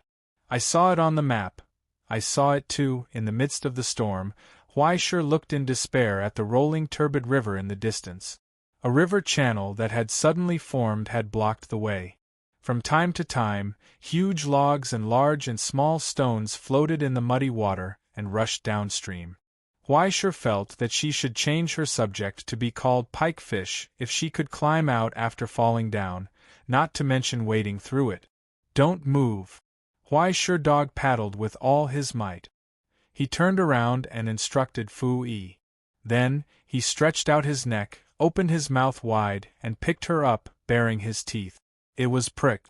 This time, it was really a case of a dog biting a porcupine. It stinks. Why don't you brush your teeth? Fu Yi lay between her teeth and curiously pulled at his lip. Her little claws tugged at Huaisher's lips, causing him to grimace and feel even more pain. Don't move. He shook his head and tried his best to step on the water. He climbed onto a muddy beach and looked at the shallow water area not far away and the violent river further away. It was about more than 200 meters. Fortunately, it was still okay. He took a deep breath, and then 2 hot steams spurted out from his nose. He bent down, stepped on the mud under his feet with his 4 paws, and moved his body. What are you going to do? Fu Yi was stunned. What else can I do? Huaisher lowered his head and put on a posture of accumulating power. The muscles on his 2 hind legs jumped crazily. His body temperature soared, shaking up a patch of rainwater and turning it into a faint white gas. Of course, rush. Before he finished speaking, the husky's figure on the muddy beach suddenly blurred. The half of the swastika had been left behind by him. In an instant, his 4 legs stepped on the mud, and a patch of muddy mud burst out with a loud noise. The mud flew up, splashed in the air, and fell together with the rain. And the giant wolf had already rushed forward. A roar burst forth. You step. In the mighty low roar of the muddy water and the torrential rain, there was suddenly the sound of iron rubbing against each other. Huaisher stepped on the water and rushed forward. The meat pads on his 4 paws slapped on the water surface, as if he was knocking on a stone, and there was a loud bang. Under this incredible explosive force, the water surface was like marble being rammed by a hammer. Fleeting cracks appeared on the water surface, and then layers of ripples were set off amidst the roar. The giant wolf broke through the rain and flew through the air. He kept passing on the floating trees, stones, and even other animals, trampling them into the outskirts of the torrent, and rushed forward. It was as if he was soaring in the rain. In an instant, he swept over a distance of more than 200 meters, and threw Fu Yi in front of him. Then, he couldn't stop himself in time and fell flat on his face. When Huaisher tried to pull his head out of the mud, his whole body was paralyzed in the mud, and he had no strength left. He had to rely on Fu Yi to poke his nose open with a branch, or he would have been suffocated by the mud. Don't ask me to explore next time, he panted weakly. After the level 5 evolution, his physical strength was completely above the animals in the present realm, and he had stepped into the category of exotic beast. Even so, he still felt extremely strained. If the river was a little wider, he wouldn't have been able to climb over. Now, his 4 legs were aching faintly. If he were to do it again, he would really be committing suicide by jumping into the river. Fortunately, this place wasn't far from where the wolf pack was, so he didn't have to trudge any further. While Huaisher was lying on the ground in a sorry state, panting and resting, Fu Yi volunteered to sneak into the rain to investigate the enemy. After about 10 minutes, Fu Yi came back in a hurry and jumped in front of Huaisher. We seem to be late. What? Huaisher was stunned. What do you mean we're late? Someone's starting a monster, Fu Yi said. They have the same idea as us. From afar, Huaisher heard a loud clap of thunder. Moo! A chill shot up to the sky. A burst of fine vibrations came from afar, causing the mud under Huai Shi's feet to shake. Huai Shi subconsciously wanted to run away with his tail between his legs. If Fu Yi hadn't poked him, he wouldn't have realized what he was doing. Instinct. It should be said that the instinct of this beast was suppressed. He felt a sense of danger and understood that there were terrifying enemies in front of him, so he subconsciously wanted to run away. Why are you fine? He looked at Fu Yi blankly. What do you mean? Fu Yi tilted her head in confusion. My ears are just a little sore from the roar, but you've been in a daze. Is a dog's hearing so good? No matter what, it definitely had nothing to do with hearing. Huai Shi looked at the faintly discernible protective shield around Fu Yi, and she could not help but feel a tinge of jealousy in her heart. Being a GM was so nice. Even the protective shield was smart and could be activated at any time. When he finally approached the direction of the roar with Fu Yi on his back, he poked his head out of the tall grass that had been soaked by the rain. He felt a burst of bone-piercing cold, and there was a bull that was dyed red with blood. A huge bull. It seemed to be made of black iron. When its 4 hooves stomped on the ground, there was a low roar like that of a drum. What was even more shocking was that under its trampling, the accumulated rain and mud spread out layers of pale frost and were frozen solid. The impact of the rainstorm on the terrain was completely offset, and it even became the bull's strength. Just looking at the bull that was as cold as an icehouse, Huai Shi couldn't help but be speechless. F***ck, people and ghosts are all showing off. He looked at Fu Yi blankly. Am I the only one who isn't a pay-to-win player? Yes, that's right, you're the only one. Keep your voice down, they're fighting. Fu Yi pulled Huai Shi's ear and motioned for him to focus on the situation in the field. She lowered her voice and said, The bull is level 8, and the elite monster is already level 7. So fast. Huai Shi was dumbfounded, but she immediately reacted. With so many underlings, their hunting efficiency would definitely skyrocket. In any case, whatever rabbit or pheasant they caught, as long as it was still alive, it would be enough for her to finish it off. If the quality was not good, the quantity would make up for it. With so many dogs gathering firewood, it would definitely be much more efficient than Huai Shi's dog at most with an assistant. A level 7 wolf pack was completely different from a level 5 wolf pack. Just the number of wolves alone had exceeded 30. 30 bloodthirsty gray wolves were rare in the present realm. If they were to be thrown into the present realm, the local forestry bureau would be so scared that they would call the army. 34 of them. 7 of them are already level 4, and the rest are level 2 and level 3. Fu Yi looked down at the data of her plugin. In short, they are definitely not much worse than that cow. Not only that, this was not a fantasy novel where a difference in level could kill. The difference in level, in addition to body size and physique, was just a few extra evolution points. At least for now, quality would definitely not make up for the difference in quantity. With another thunderous roar, the bull trampled on the frozen ground under its feet and charged toward the wolf pack. The bull's blood-stained horns were still hung with tragic pieces of meat. With just a charge, the wolf pack's formation was pierced. 2 unlucky wolves were kicked to death, and an even more unlucky one was directly skewered on the bull's horn. It did not seem to have much breath left. After piercing through the formation in one breath, the giant frost bull suddenly shook its head, shaking off the dying wolf on top of its head. It then suddenly charged toward the wolf pack again. In the grass, Huai Shi was already moving stealthily like a dog. Hey, what are you doing? Last hit. Huai Shi put Fu Yi on his head and carefully groped in the direction of the wolf. No matter how small a mosquito is, it's still meat. Thieves don't leave empty-handed, you know? The tall grass completely covered his body. Under the cover of the heavy rain, even their scent was difficult to catch. In any case, Huai Shi's dog nose couldn't smell them, and they probably didn't have any official help from the Astronomical Society. Now that the final battle was about to begin, how could they care about the 2 Voldemort hiding beside them? With the help of Fu Yi's illusion, they perfectly sneaked into the vicinity. Huai Shi raised his claws and pointed forward. Fu Yi understood tacitly and shot out a spike. It did not hit. It was crooked. Cough cough, I'll use auxiliary aiming.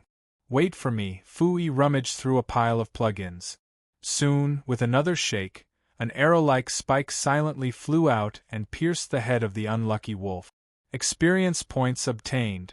In front, there's one more.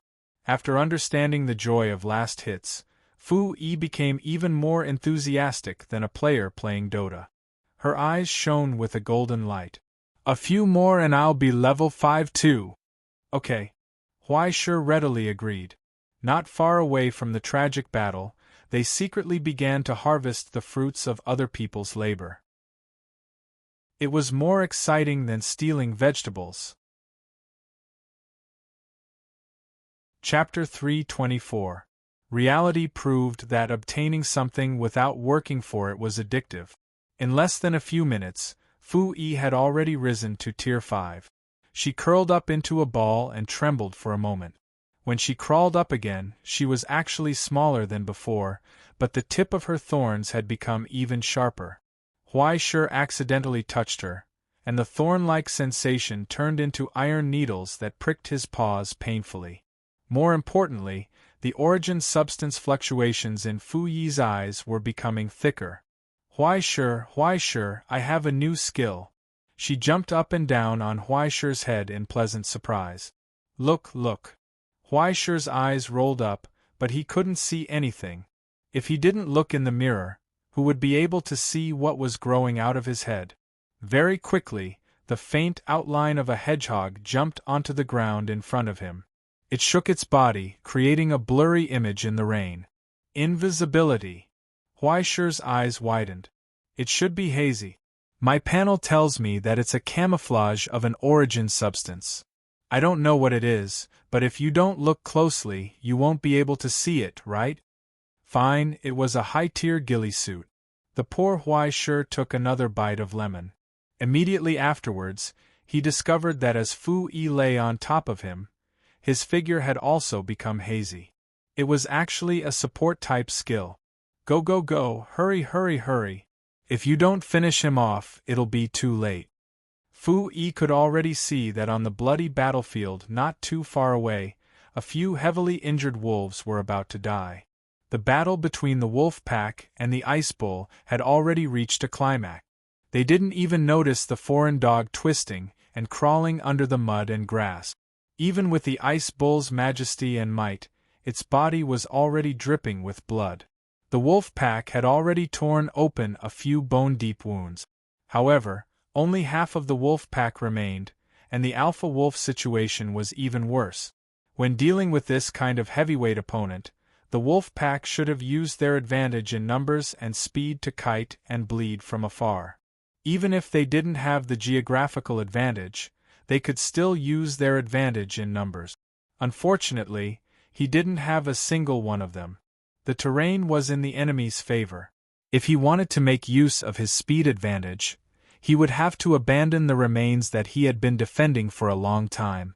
But after the enemy had obtained the remains, would they still be willing to kite him? At that time, it would be too late to even fart, let alone have a Pokémon.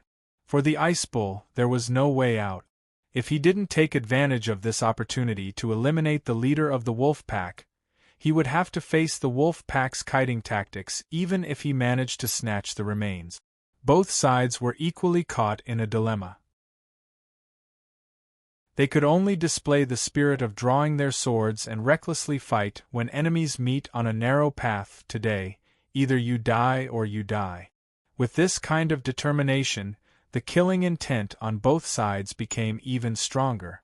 However, their movements became even more cautious, unwilling to leave any chance for their enemies. He kept probing again.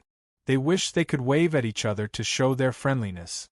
In the distance, Huai Shi was crouching in the grass, drenched in the rain. He carefully poked his head out to look. Seeing the fight in the field, he only wanted to rush up and shout, "Stop fighting, You can't kill people like this. However, what did this have to do with him? A cold and ruthless killing machine? With the camouflage of the ghillie suit and Fu-Yi, who had now transformed into a small invisible pistol, he was getting more and more happy with his killing. Those that were further away in the field were shot down by Fu-Yi. Those that were closer to him in the grass were shot down by Huaishur. In just a few minutes, his level 5 progress bar was already full. In the field, the Wolf King was getting more and more panicked. He felt that the number of his underlings was continuously decreasing. After the heavy rain eliminated the sound of the spikes piercing through the air, the mud and blood covered the bullet holes on the corpses. If one didn't look carefully, they wouldn't be able to see any clues. However, he didn't have the time to look carefully now.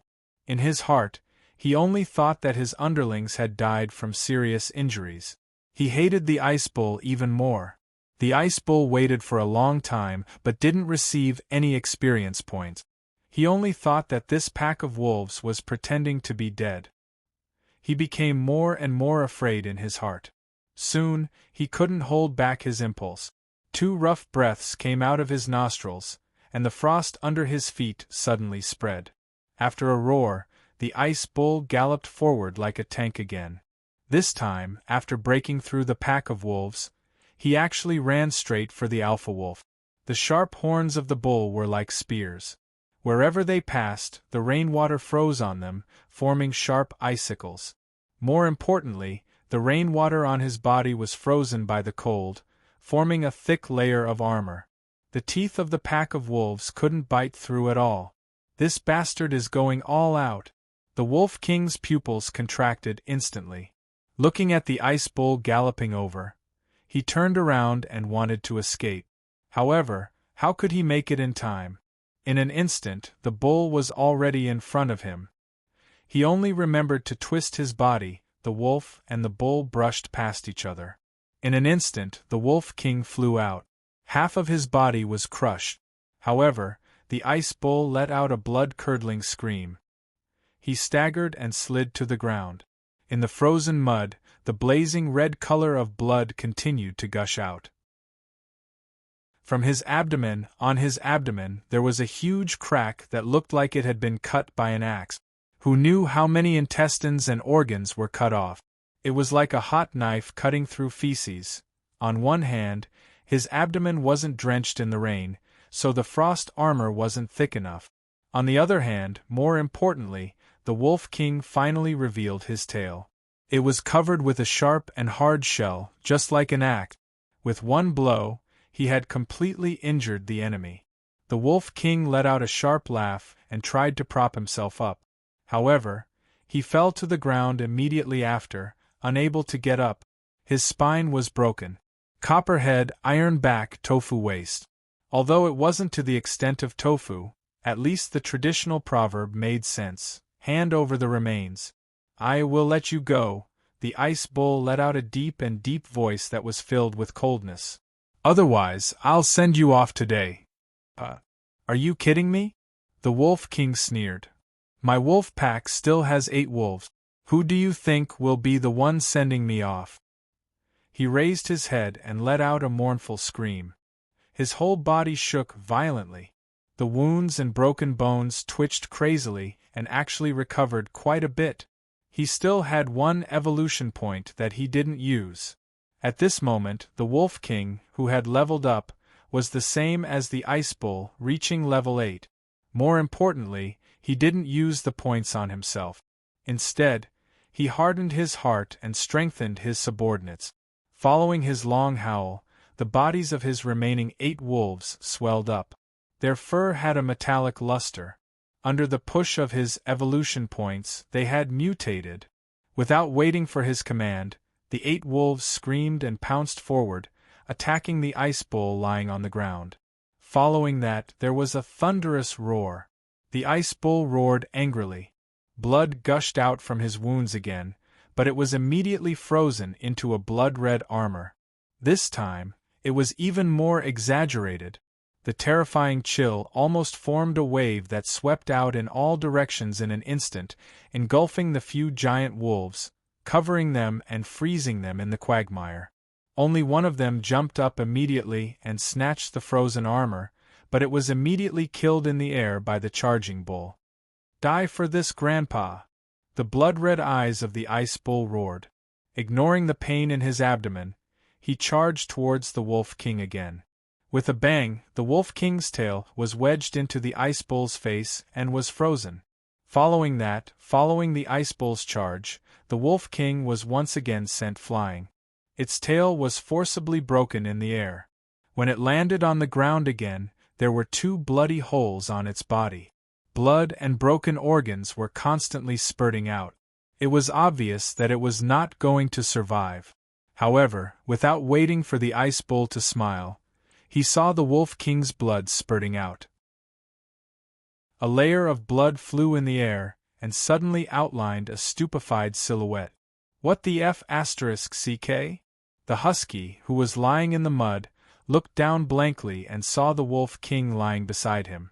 The Wolf King also saw him. A trace of shock and anger appeared in its bloodshot eyes.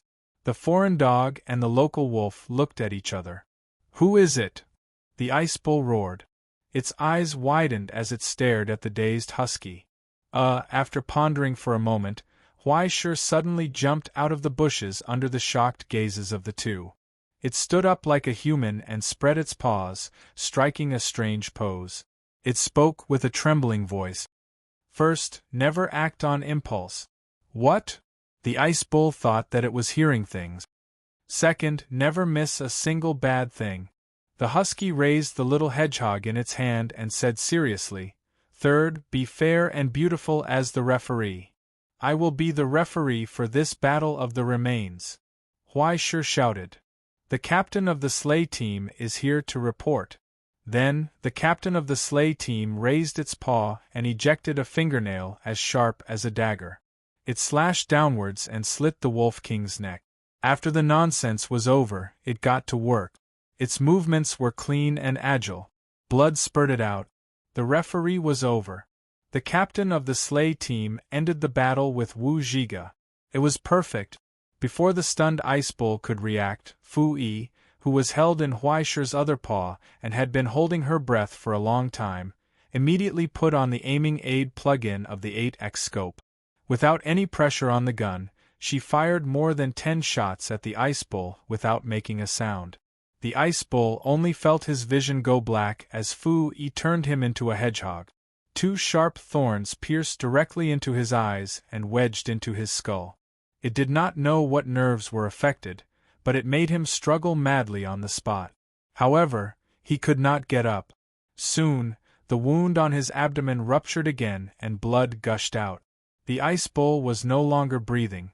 Fu Yi was still a little worried. She added 2 more thorns until a terrifying amount of experience points surged in. In an instant, she was pushed to level 7. Huaisher was also level 7. His level 5 progress bar was already full. After killing the Wolf King, the crazy influx of experience points directly filled more than half of his level 7 progress bar. Unlike Fu Yi, Huaisher did not choose to evolve directly. Instead, he rushed to the frozen giant wolves on the ground and gave his distant relatives a simple and honest smile. Then, he raised his paw and dagger-like fingernails popped out. After eating all 7 of the remaining wolves, Huaisher was only a small amount of experience points away from reaching level 8. More importantly, Huaisher carried the hedgehog and used his claws to forcefully tear apart the straw on the high ground by the lake. He saw a huge pit that was almost filled with mud, and a black boulder with scales faintly revealed, just like a sleeping giant. Just looking at it made him feel the pressure and fear from his bloodline.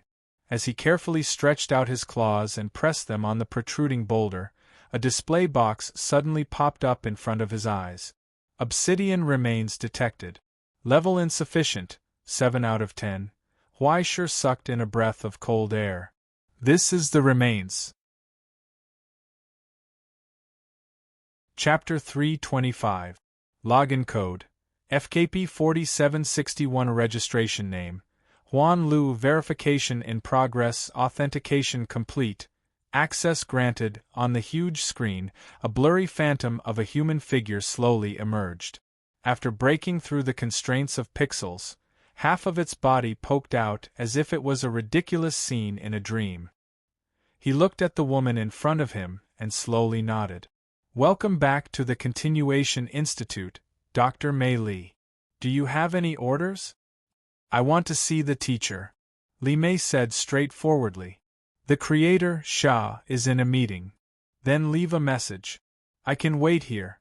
I'm sorry to inform you that Mr. Sha may return to the laboratory directly later. The possibility of receiving a message is not high." "Message from the laboratory. I have the authority to call the teacher. Recorded for you, please wait." The human figure nodded and once again spoke in the indescribable electric voice. "In the meantime, please wait patiently. If you have any needs, please let me know at any time." Li Mei did not speak again. In all fairness, the Continuation Court was undoubtedly a strange, loose, and secretive organization compared to the Directorate of Defense, which mainly coordinated the overall situation. As the keeper of most forbidden technologies and miracles, and the department that maintained the three major restrictions of the present realm, its main body was hidden in a secret border. It was heavily sealed, and even the intention to explore its existence was a crime. And what most people really came into contact with was the various subordinate institutions derived from the Continuation Institute itself. For example, based on the most advanced internal life technology, hospitals all over the present realm and the border, and the Eternal Fund, which operated as a purely independent investment fund. Unlike the technical department, which mainly applied to the exploration of the present realm and high-precision technology, the Continuation Institute was not engaged in development. Instead, it was dedicated to extinguishing all kinds of technology that would cause bad consequences. Even if it could not be extinguished, it must be blocked. Even if it could not be blocked, the entire area must be thoroughly cleaned. For many people, this department dedicated to maintaining the balance of the present realm and the border was too mysterious. It was so mysterious that 90% of the staff who worked for it had never entered its headquarters. If one wanted to get in touch with the staff at the headquarters, they must use a special network port and an AI that could completely isolate the mimetic virus. Just like now. After about half an hour of waiting, the phantom of the AI suddenly disappeared, and it was replaced by a thin man. He seemed to be quite young, but it was hard to tell. He was sitting on a chair in front of a window. Outside the window was the vast ocean, but the scenery inside the window was not like a luxurious and elegant resort hotel. Instead, it was as monotonous and serious as a sterile operating laboratory. Strictly speaking, this was indeed a laboratory. Everything, including the endless ocean inside and outside the room, was the experimental territory of Sha, the creator who specialized in marine ecology. "May, what's the matter?" He seemed to have just returned. He took a sip of coffee and joked, "Since you graduated from the ivory tower, you haven't taken the initiative to contact me, your mentor. Is there something wrong with this year's ocean current operation?" "Teacher, my work is flawless. Please don't question my professionalism," Li Mei said seriously. "It's not my work that went wrong, it's my daughter. If I'm not mistaken, you should be involved in this witch's night, right?" Yes, but I'm only responsible for providing technical support. The main operation and responsibility are done by a few other people." Sha shrugged indifferently. Although in principle, it must be kept confidential, such an insignificant matter would not make a creator lie to his student. Soon, in the report submitted by the AI, he saw the content about Fu Yi. He was stunned for a moment, and then he laughed and gloated. "It's the fault of Niflheim. Ha ha ha ha, this is the first time I've seen that guy with a straight face encounter such a problem. Ha ha ha ha. No matter what, this old friend of his was really too unlucky. Because of two interfering factors, when the Witch's Night was launched, the database introduced by the invitation letter had an unexpected sequence change. Therefore, under certain special circumstances, the proportion of genetic factors in the DNA test would be too high, leading to a slight possibility of identity identification errors. In other words, it may cause confusion in the identity of relatives within the same generation. How tragic! How unlucky must he be to step on such a trivial landmine on the second to last day before the special honor of 0 mistakes in 50 years? No wonder he ignored me during the meeting. I took out my collection of lame jokes, and he rolled his eyes at me. So that's why. Ha ha ha ha. Shaw laughed so hard that tears almost flowed out of his eyes. Thank you, May. I'll keep this report well. No, I'm going to add 10 points to your year-end evaluation. This report will definitely add a lot of joy to tomorrow's lunch meeting. Li Mei already had a deep understanding of this tutor's unpredictable and unreliable personality. But seeing his reaction, Li Mei heaved a sigh of relief. Teacher, since you said so, are you willing to help me? Of course, it's rare for a student to ask me for help. Isn't this the sense of accomplishment of being a teacher? Shaw smiled slightly. It just so happens that I've been very free recently. But after he finished speaking, his expression became solemn, and his eyes became serious. Pinocchio, grant Li Mei temporary Level 3 cognitive authority, temporarily remove the information shield, and perform cognitive interference on other unrelated persons. What he was about to say next would be a real secret. On the screen, the phantom of the AI Pinocchio flashed by. In an instant, the room where the terminal was located was physically isolated, separated from the outside, and the cognitive interference had already taken effect. The language had been disconnected and dislocated. Whatever Shaw said next, except for Li Mei, even if others were eavesdropping and recording, they would only hear some garbled syllables and the warning sound unique to the Continuation Academy's secrets. Only with such a degree of intelligence operation could it ensure that the world of ordinary people was isolated from threats outside the present world, and the secrets would always be kept in the hands of those who were qualified and able to accept them. Seeing Shaw's serious expression, Li Mei's heart, which had just been relieved, was in her throat again. What's going on? Is it a problem with the Witch's Night? Shaw nodded, pulled up the records of Pinocchio's current heir, and directly transmitted them to Li Mei's terminal, forming a huge and detailed light screen record. In the countless complicated observation records, Li Mei's scholar intuition was keenly aware that something was wrong at first glance. The internal depth index is changing? Yes. Shaw nodded. Although it is normal for a similar environment to appear in the Witch's Night, the computing department has come up with a preliminary guess through the analysis of the index and spectrum. I'm afraid this senior of mine isn't all out of kindness. Li Mei was stunned, because the preliminary internal report of the Continuation Academy had appeared in front of Li Mei's eyes. Li Mei did not have time to read it line by line. She flipped directly to the final conclusion, then frowned when she saw the words marked in red. Abyssal Evolution Theory, Doomsday, Food Chain, Rancher. Destructive Factor. The research of the Witch's Night was actually related to the existence of the element of destruction, and it was the rancher himself who had the most terrifying impact on the present world. The so-called destructive factor itself represented a possibility of the present world being destroyed. In other words, if a certain condition was met, it would inevitably cause the present world to be destroyed, regardless of whether it was strong or weak. And what the rancher himself represented was the cycle of the deformed food chain. As long as the phenomenon of the strong preying on the weak existed in this world, it would never die out. Like a stubborn disease and cancer, it parasitized the present world, pervasive.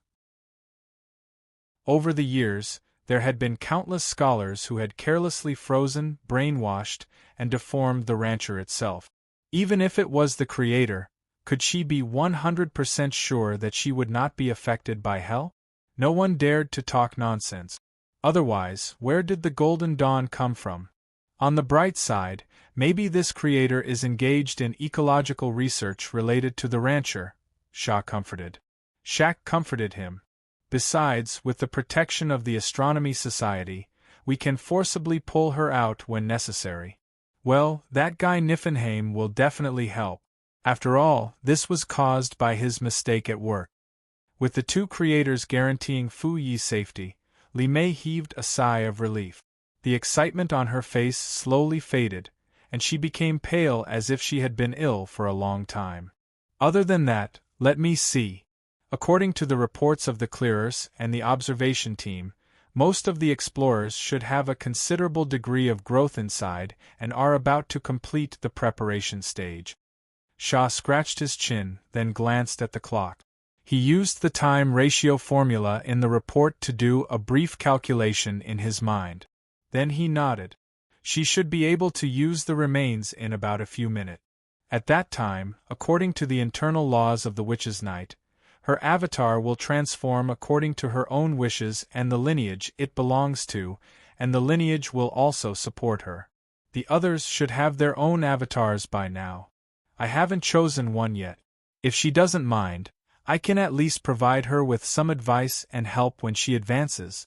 After a pause, he smiled helplessly. But she shouldn't like creatures like octopuses or sea monsters, right? It couldn't be helped. After all, the records of marine creatures were all ugly creatures. A crisp snap of fingers sounded. In Shaw's laboratory, countless instruments sank into the ground. Then, a huge instrument rose from the floor. Countless cables were connected to each other, forming a huge steel chair behind Shaw. Then, a mask slowly fell down. A special passage for spirits to enter had been prepared for Shaw. Wait a moment. I'll be back soon. Shaw put on the mask, and his consciousness sneaked into the framework of the Witch's Night through the huge network of source substances. Then, he quickly returned from the Witch's Night. He took off the mask, opened his eyes, and looked at Li Mei with a strange expression. Did you find other creators? No. Li Mei shook his head blankly. Then, he saw Shaw lowering his head to operate the instrument in his hand. Then, he frowned. The 4 creators in charge of the project in the Continuation Institute didn't do anything to her. Strange. Could it be the Dongxia lineage? What's the matter?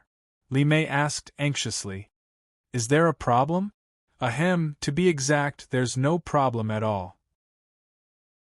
Shaw pondered for a moment, then said seriously, Your daughter eats well, sleeps well, and has a much more normal psychological index than the average person.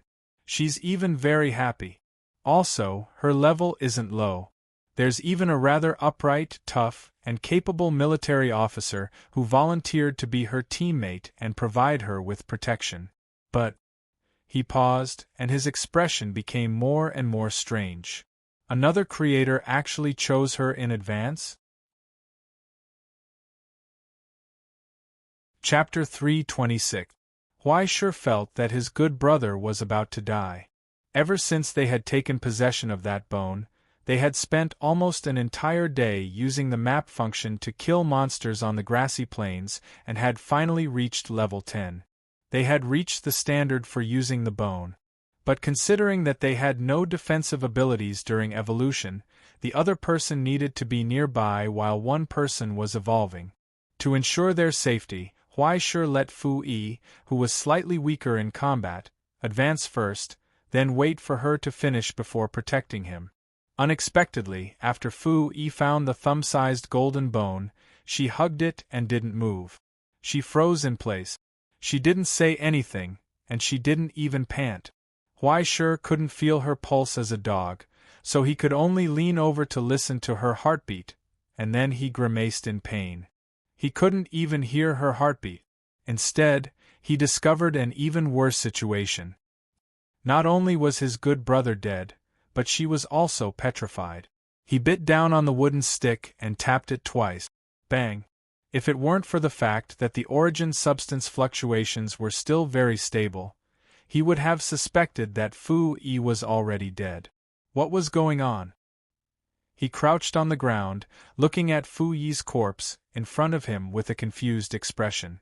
He raised his paw, hesitating whether or not he should give her a heart massage. But where was the hedgehog's heart? He began to think. Following that momentary daze, Fu Yi seemed to have arrived in a void of darkness. The glorious golden skeleton floated in front of her, releasing a brilliant light. Bit by bit, it merged into the body of her hedgehog. But then, it stopped abruptly. It was as if the network had crashed while playing an exciting cinematic. Immediately afterwards, a hand reached out from the darkness and gently plucked the golden bone. The darkness changed. Fu Yi felt her vision blur, and then she began to rapidly rise, breaking through the darkness. She even shook off the hedgehog shell that she had just gotten used to and returned to her original appearance. She landed on a soft sofa. It seemed to be a rather spacious study. The sunlight outside the window shone into the room, illuminating the large dinosaur fossil placed in the middle of the study. In addition to the old smell of ancient books, the air was filled with the faint fragrance of flowers. In the middle of the high wall that was filled with countless books, there were a few lush green plants that looked full of vitality. A teacup appeared in Fu Yi's hand, and the fragrance of the tea rose slowly with the smoke, blurring her vision. She blinked hard and looked around blankly. Then, she saw the woman sitting in the chair opposite her. She seemed to be very old. Her hair was white, but she didn't have the usual gentleness of an elderly person. Her eyes behind the metal glasses were sharp and firm. It looked out of place in this study. There was a faint, earthy fragrance on the old man's body, and what he was wearing was not soft and comfortable silk, but a denim jacket that was more like a sturdy canvas. There were some traces of mud on the bottom of his pants, and his leather boots were old, but still sturdy and durable. She didn't have the stooped posture of old age. Her body was still broad, and her bones were strong. Moreover, her well-proportioned muscles didn't loosen along with her skin. A kind of valiant and capable aura came from her. It was as if a legendary explorer had suddenly appeared in front of him. Those who saw her would instinctively associate her with words such as adventure, exploration, and so on. After noticing Fu Yi's sluggishness, the old female creator was stunned for a moment. She immediately looked down at herself and shook her head. Sorry, old habits are hard to change. I should have changed my clothes first. So handsome. Fu Yi blurted out in a daze. She immediately realized her gaffe and coughed awkwardly. She put down the teacup and asked politely, "Excuse me, are you from the Astronomy Society?" I guess you can say that." The old man thought for a moment, showed an ambiguous smile, and carefully looked at Fu Yi. "There are no laws in the soul and no stigmata. How rare. I didn't expect there to be an ordinary person among the explorers of the Continuation Academy. Why, that group of secrecy fanatics now know how to relax the standards. To be honest, you probably misunderstood something. I actually snuck in." Although she didn't know much about the Astronomy Society, Fu Yi at least understood that it was not a good thing to hide in front of this big shot who could pull her out with a wave of his hand. At least, she had to make things clear to avoid any misunderstandings. "Is that so? I think I understand." She seemed to have thought of something and suddenly narrowed her eyes. "So, you can't represent the Astronomy Society, nor the Dongxia genealogy?" Fu Yi was stunned for a moment. Although she felt something was wrong, she still nodded honestly. "Very well." The old man happily snapped his fingers and asked, "According to the internal rules of this Night of the Witch, the ascendant will be affected by the genealogy when they transform, and the scholar will integrate into their own discipline when they advance. As an ordinary person, you are actually an exception to the rules. In this case, you have two choices." She paused for a moment and said seriously, "First, withdraw from this exploration and safely return to your peaceful life. Saying goodbye to danger is not something to be ashamed of, and it is not funny as an ordinary person. Whether it is the Astronomy Society, the major genealogies, or even the ascendants themselves. The meaning of existence is to protect ordinary people like you and the world you live in. You don't have to feel ashamed. Fu Yi thought for a moment and asked directly, "What's the second choice?"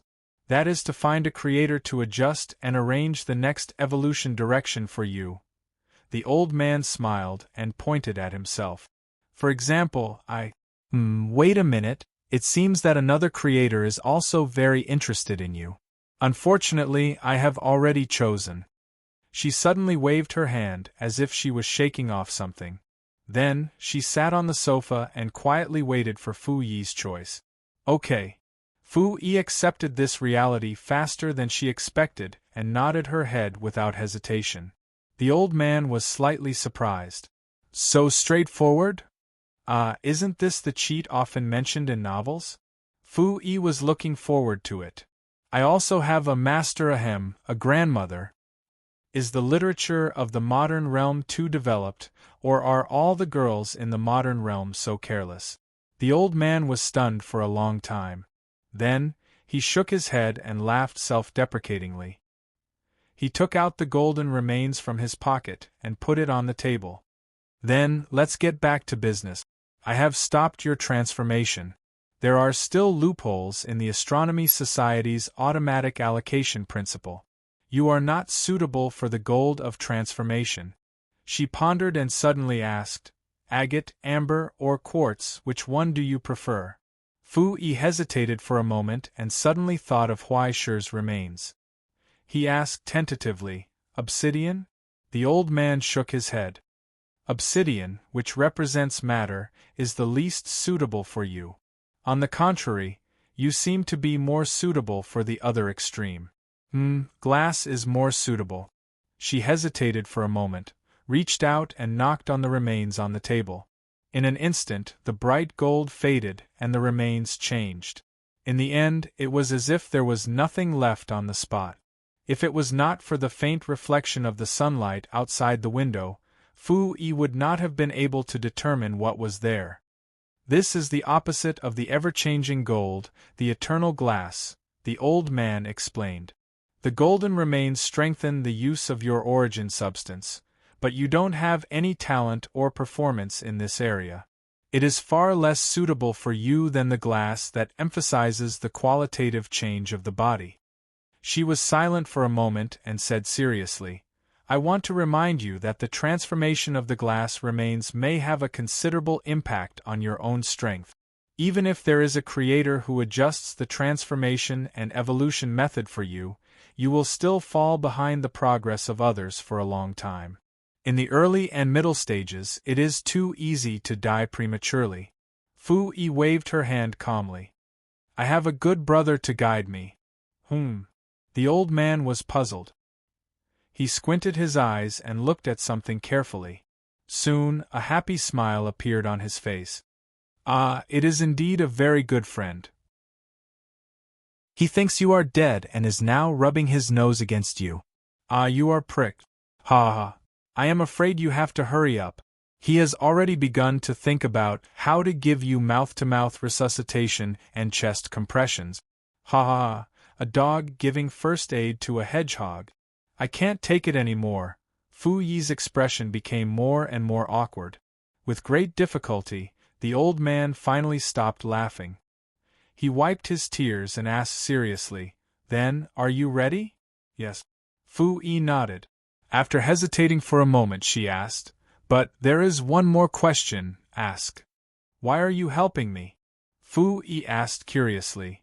"To be honest, I know myself very well. I have no value and no talent. The possibility of me becoming a ascender is not high, and I do not have the ability to be a scholar. It is not a big deal to leave such a person alone. To be honest, I was originally a little worried that this action was too rash, but there are two reasons." The old man raised two fingers and said seriously, "First, I have an immature idea, and you are the most suitable one." "Yes, and the second?" "The second," the old man paused for a moment and kept her in suspense.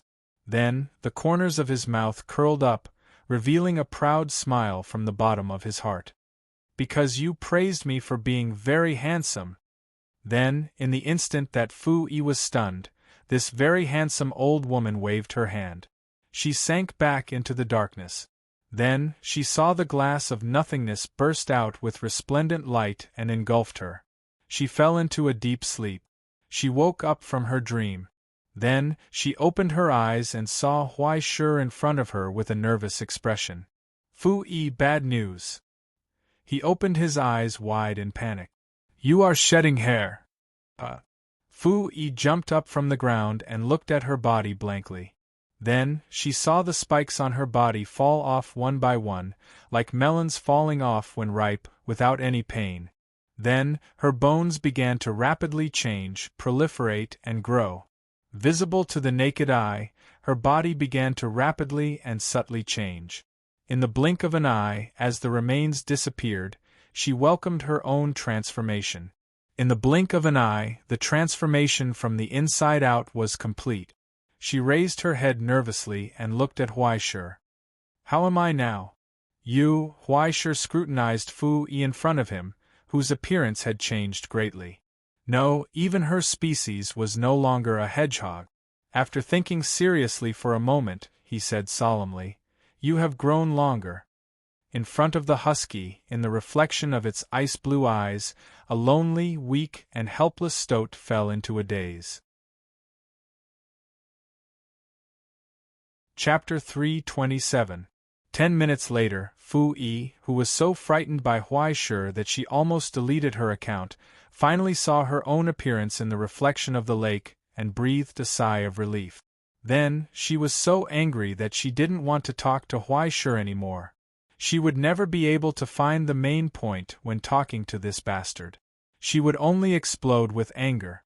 Especially when she opened her eyes and found that there were 2 electric eels beside her. Huai Shi's dog Paw was thinking about how to give her an electroconvulsive cardiopulmonary resuscitation. Can't you think of something more reasonable? The little stoat poked Huai Shi's dog nose angrily. Did you become a husky or show your original form? Aren't I panicking? Panicking, Huai Shi smiled flatteringly, waved his paw, and threw the 2 eyesore electric eels into the lake. He coughed twice and forcibly changed the topic. After using the remains, are there any changes? Except for the missing one and the changed one. Cough cough. Under Fu Yi's cold stare, he finally swallowed the words, missing hair, and growing. After being interrupted by this bastard for a long time, Fu Yi finally remembered that she didn't remember to see what changes had happened during this transformation. Compared to Huai Shi, who didn't even have a monthly card, the GM account was simple and straightforward. After the 2 plugins analyzed it, they immediately gave the result. First of all, the original illusion has been upgraded. Fu Yi's little round ears trembled twice, and her body quickly became hazy. Then, it reached the point where it completely refracted light and became completely invisible. After integrating the original haziness, it can also change into other ferocious beasts and scenes, but they don't have much lethality. The radius is about 10 meters or so. From a single entity to a group, and the range had increased so much. It could be said that there was a qualitative change. And there's a new talent. Fu Yi raised her little black tail and shook it. Her whole body seemed to be supported by an invisible disc, slowly rising from the ground. It was as if she was flying, free in the city in the sky. Psychokinesis. Wow, bro. Huai Shi's eyes lit up and he raised his claws impatiently. Give me one too, I want to fly too. The stoat shook his head in pity. The upper limit of what this talent can lift is my weight. Don't even think about it. It's hopeless. Then can't you eat more? Pa. There was a whistling sound as something brushed past the tip of Huai Shi's nose and embedded itself deeply into the rock behind him. It was like a sniper rifle, and even the soil was charred black by the terrifying speed at which it had traveled. Under Huai Shi's astonished gaze, one of Fu Yi's spikes slowly flew out of the hole and returned to Fu Yi's side. Around her, Hundreds of spikes with metallic luster slowly circled around her, like the punk backlight of a postmodern Buddha statue. This skill is actually used like this. The stoat tilted its head, and a smile appeared on its harmless and cute face. Do you want to try? Oh my, a flying sword! The husky swallowed his saliva and shook his head frantically.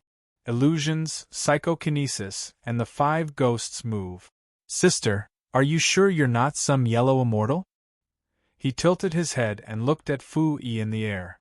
Suddenly, his brain went haywire again.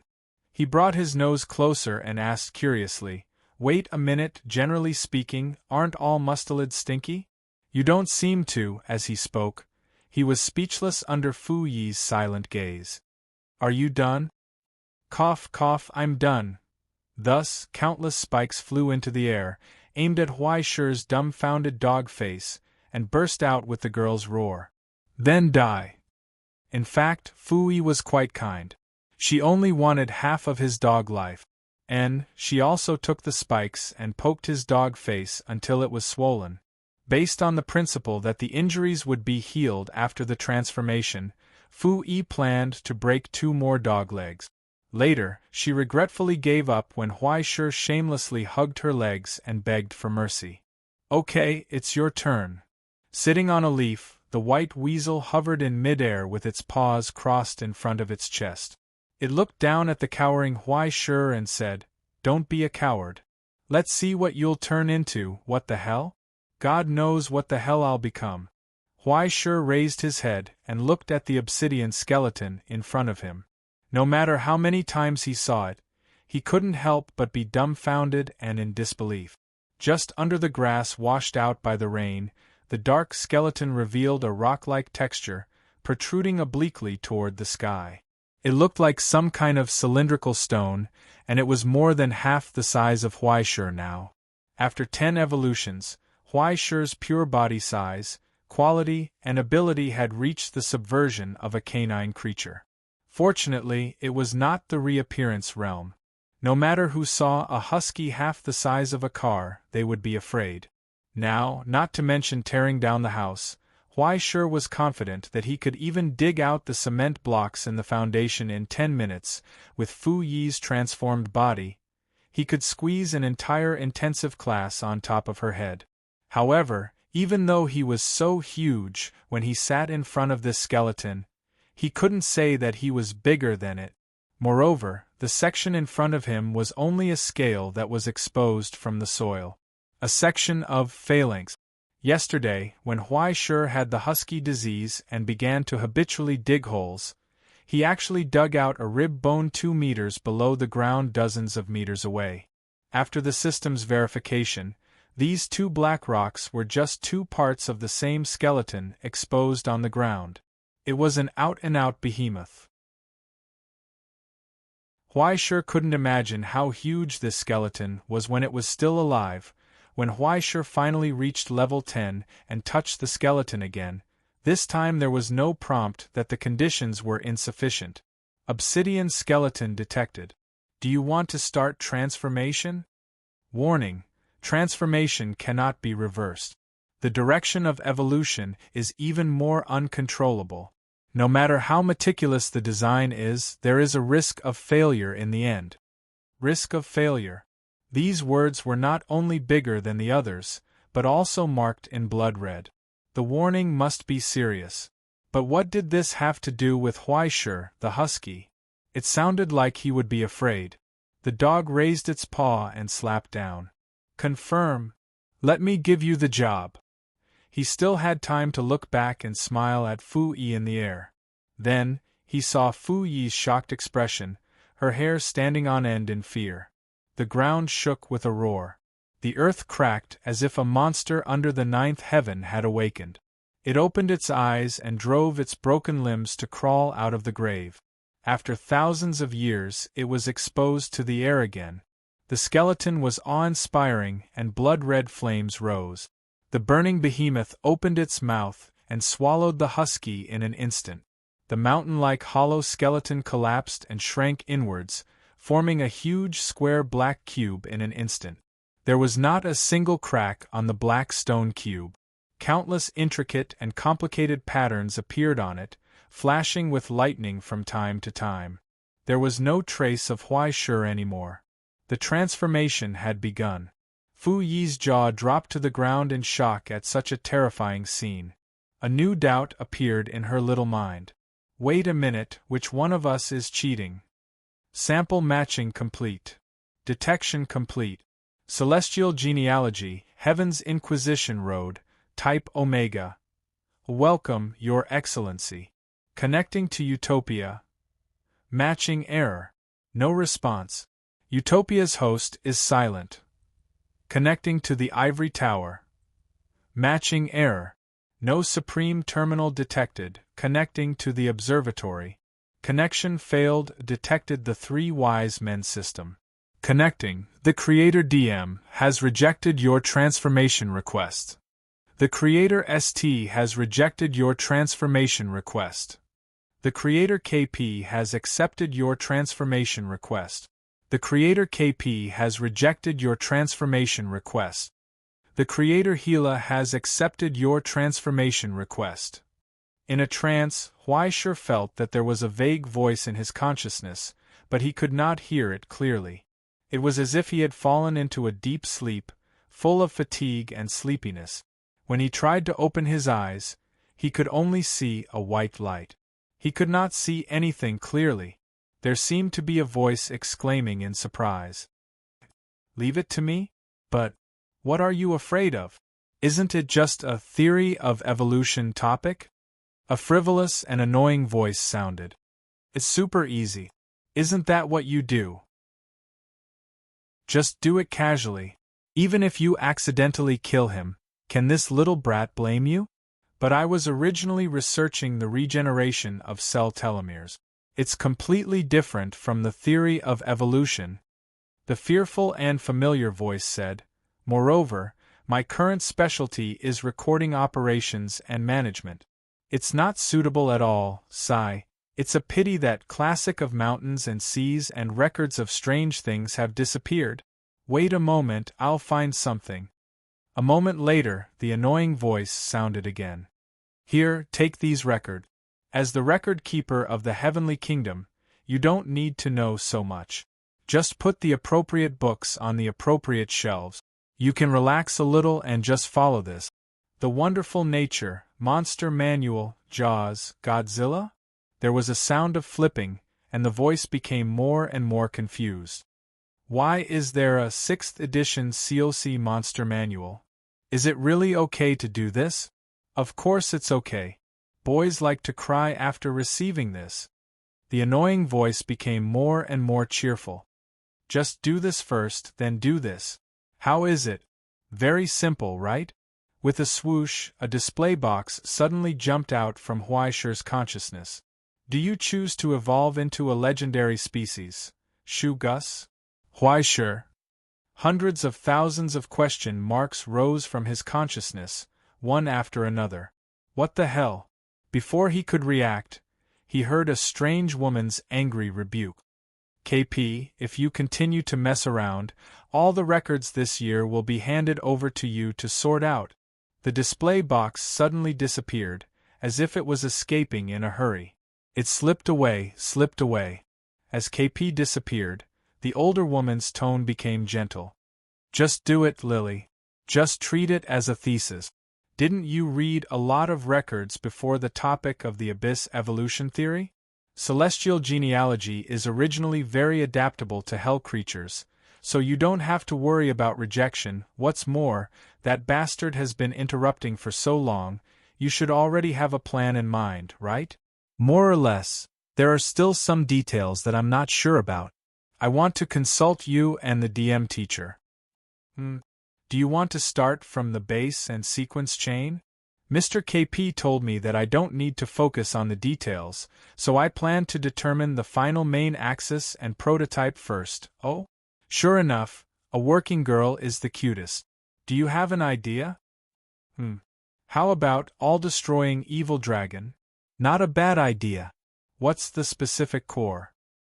Use the old overlord here. How about that? What about the inside?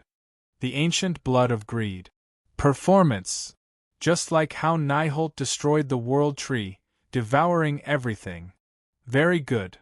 The older woman asked approvingly, so, have you thought of a name for this collection of works you've compiled?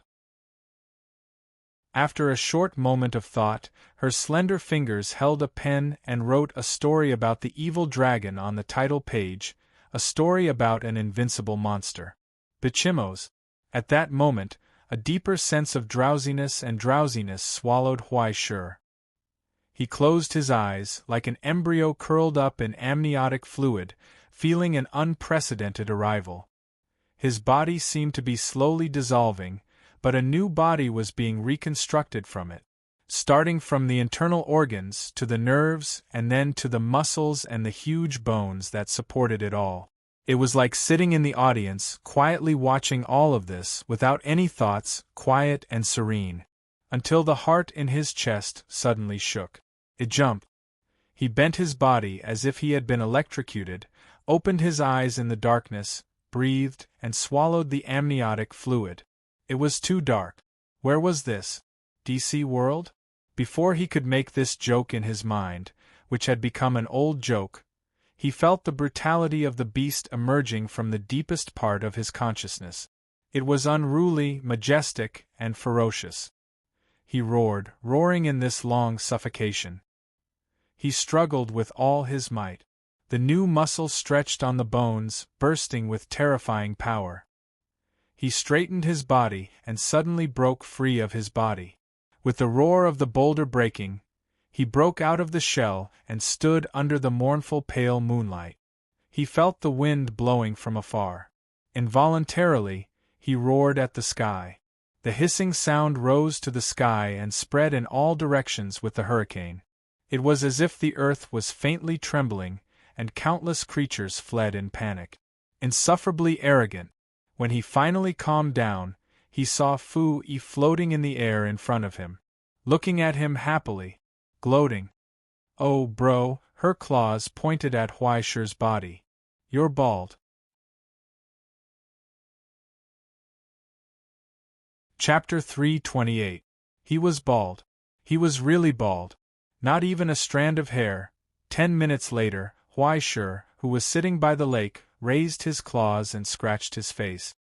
He felt a burst of sparks in the ear-piercing sound. A small stone was thrown into the lake, creating layers of ripples. In an instant, the overly large reflection blurred. It became bigger again. Now Huai Shi's body was bigger than before.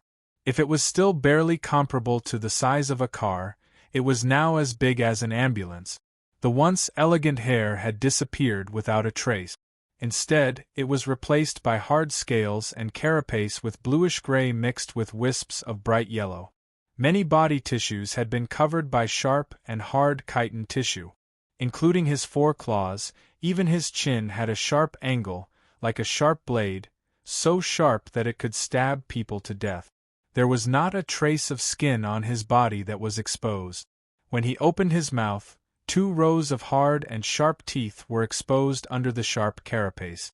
They rubbed against each other, and sparks flew. Even if Fu-Yi used all her strength to shoot out spikes, she could not break Huai Shi's thick carapace and scales. Huai Shi could conclude that even among the obsidian bones, which were known for their substance, there was no one as hard as him. And it was not just that. Whether it was muscle strength, physical strength, or even explosive power and speed, it had all entered the category of monsters. It was no longer comparable to the husky of the past. Should it be called a wolf or a dragon? If he didn't lean on either side, he would be neither. But it seemed to be a little bit of both. The only problem was that he still didn't seem to have any cool skills to show off. It seemed that only his calmness had improved a little. Other than that, he was hungry. Extremely hungry. Unbearable hunger. He was so hungry that when he explained his changes to Fu-Yi, he couldn't help but lower his head and pull a few weeds from the lake to eat. As he ate, he felt that the taste was not bad. It was sweet and delicious. More so, under Fu-Yi's dull gaze, the giant wolf beast bent down and gnawed on the lawn. It directly pulled the roots from the ground, swallowed them, chewed twice, and swallowed. Then he found that the taste of soil seemed to be not bad. Kind of like an Oreo. He smelled it and found that it smelled good. Yes, it was definitely edible. Then, he began to eat the soil in big mouthfuls. From time to time, there would be small stones rubbing against his teeth, bursting into sparks.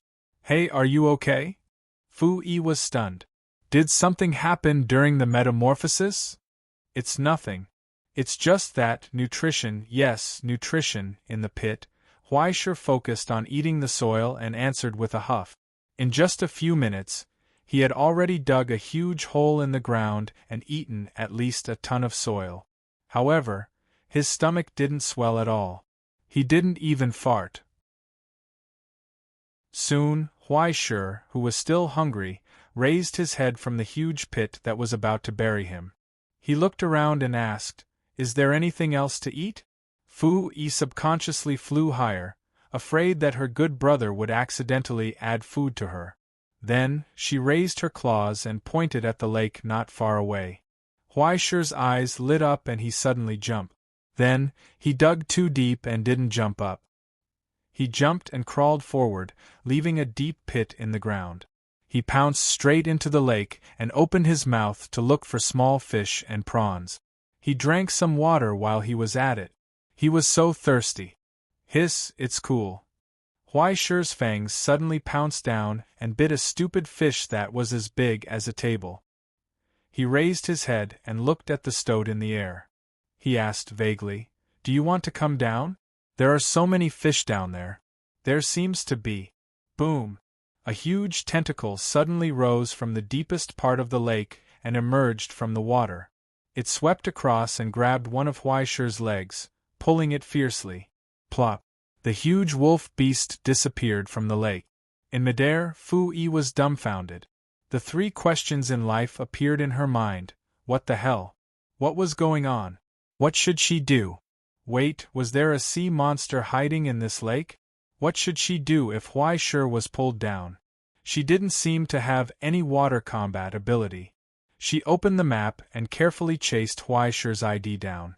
She found that the depth kept falling and only stopped when he was almost out of the edge of the map. Then, the ups and downs began to be unstable. It seemed to be struggling violently. The fierce battle at the bottom of the lake set off surging undercurrents, and even layers of fine waves were stirred up on the surface of the lake. Looking down from the sky, through the constantly changing black shadow, one could vaguely see the fierce battle. However, Fu Yi felt that Huaisher's struggle seemed to be getting weaker and weaker. He was gradually suffocating in the deep lake. In the end, a terrifying light suddenly erupted from the dark bottom of the lake. Then, a violent current rose. After breaking through the restraints of the lake, it soared into the sky with a roar and splashed in all directions. Fu Yi's face was drenched in water and she was stunned in place. What was going on? Someone was blowing up fish? Then, among the blood that floated up, a proud husk-like wolf emerged from the water with a large tentacle in its mouth. When it returned to the shore, it shook its body and shook off the water. I almost forgot, I still have my own skills. Huaisher licked the burn marks on his carapace caused by the alchemy bomb. He lowered his head and tasted the fruits of his labor. The taste was quite good and the texture was excellent. He was fine with the protection of his thick carapace, but the giant octopus at the bottom of the lake was probably in a miserable state. Even if it didn't die on the spot, it probably wouldn't live for long. Just now, he had a flash of inspiration and finally remembered that he still had soul power that he could use. He made a super-large alchemy bomb and found that as his carapace grew larger, the total amount of origin substance also increased by a terrifying amount. It was completely several times more than before, and even the yield of the alchemy bomb was much more exaggerated. The bomb was stuffed into the mouth of the octopus. In an instant, flowers bloomed on the inside and fragrance on the outside. The burnt smell couldn't be stopped. When Huaisher finished eating the tentacle and was still licking his teeth, he saw the giant octopus slowly float up from the lake behind him. Its head capsule was broken and completely burnt. It was completely dead. But Huaishur didn't see any changes in his experience progress bar. To be exact, until now, after he transformed, he found that the experience progress bar was gone. After asking Fu Yi, he found that she was the same. It was as if the novice period of the cruel game had ended. From now on, everything depended on the explorers themselves. Huaishur thought that there was no need to rush this matter. He ran into the lake and pulled back the remaining giant octopus and continued to eat. Unfortunately, there was no cumin. Otherwise, the children next door would be crying. As he ate, he looked up at the sky blankly. "Let's eat together, Fu Yi. Aren't you hungry?" "No, you can eat alone." The stoat's ears twitched and it shrank back a little. Just now, when Huaishur was about to eat half full, her shield suddenly activated on its own, and the system plug-in began to crazily pop out warnings. A strange filter suddenly popped out and loaded. After loading, when she looked at Huaishur again, she saw the ferocious and terrifying bones under the huge body. Then the analyzer interface popped up, telling her that as Huaishur ate the soil crazily, the metal content of its bones was rising sharply. Soon, under the layer of bones, about the position of the stomach, there was a layer of pale green light that couldn't be seen by the naked eye. Dozens of meters away, it still brought about a hallucinatory burning sensation. Fu Yi didn't understand the other messy data and nouns, but she seemed to have seen the word radiation somewhere. Fu Yi could feel a change in the cells in her body. Then, she ignored this layer of faint strange light. It was like a crystal, letting it pass through her body without any effect.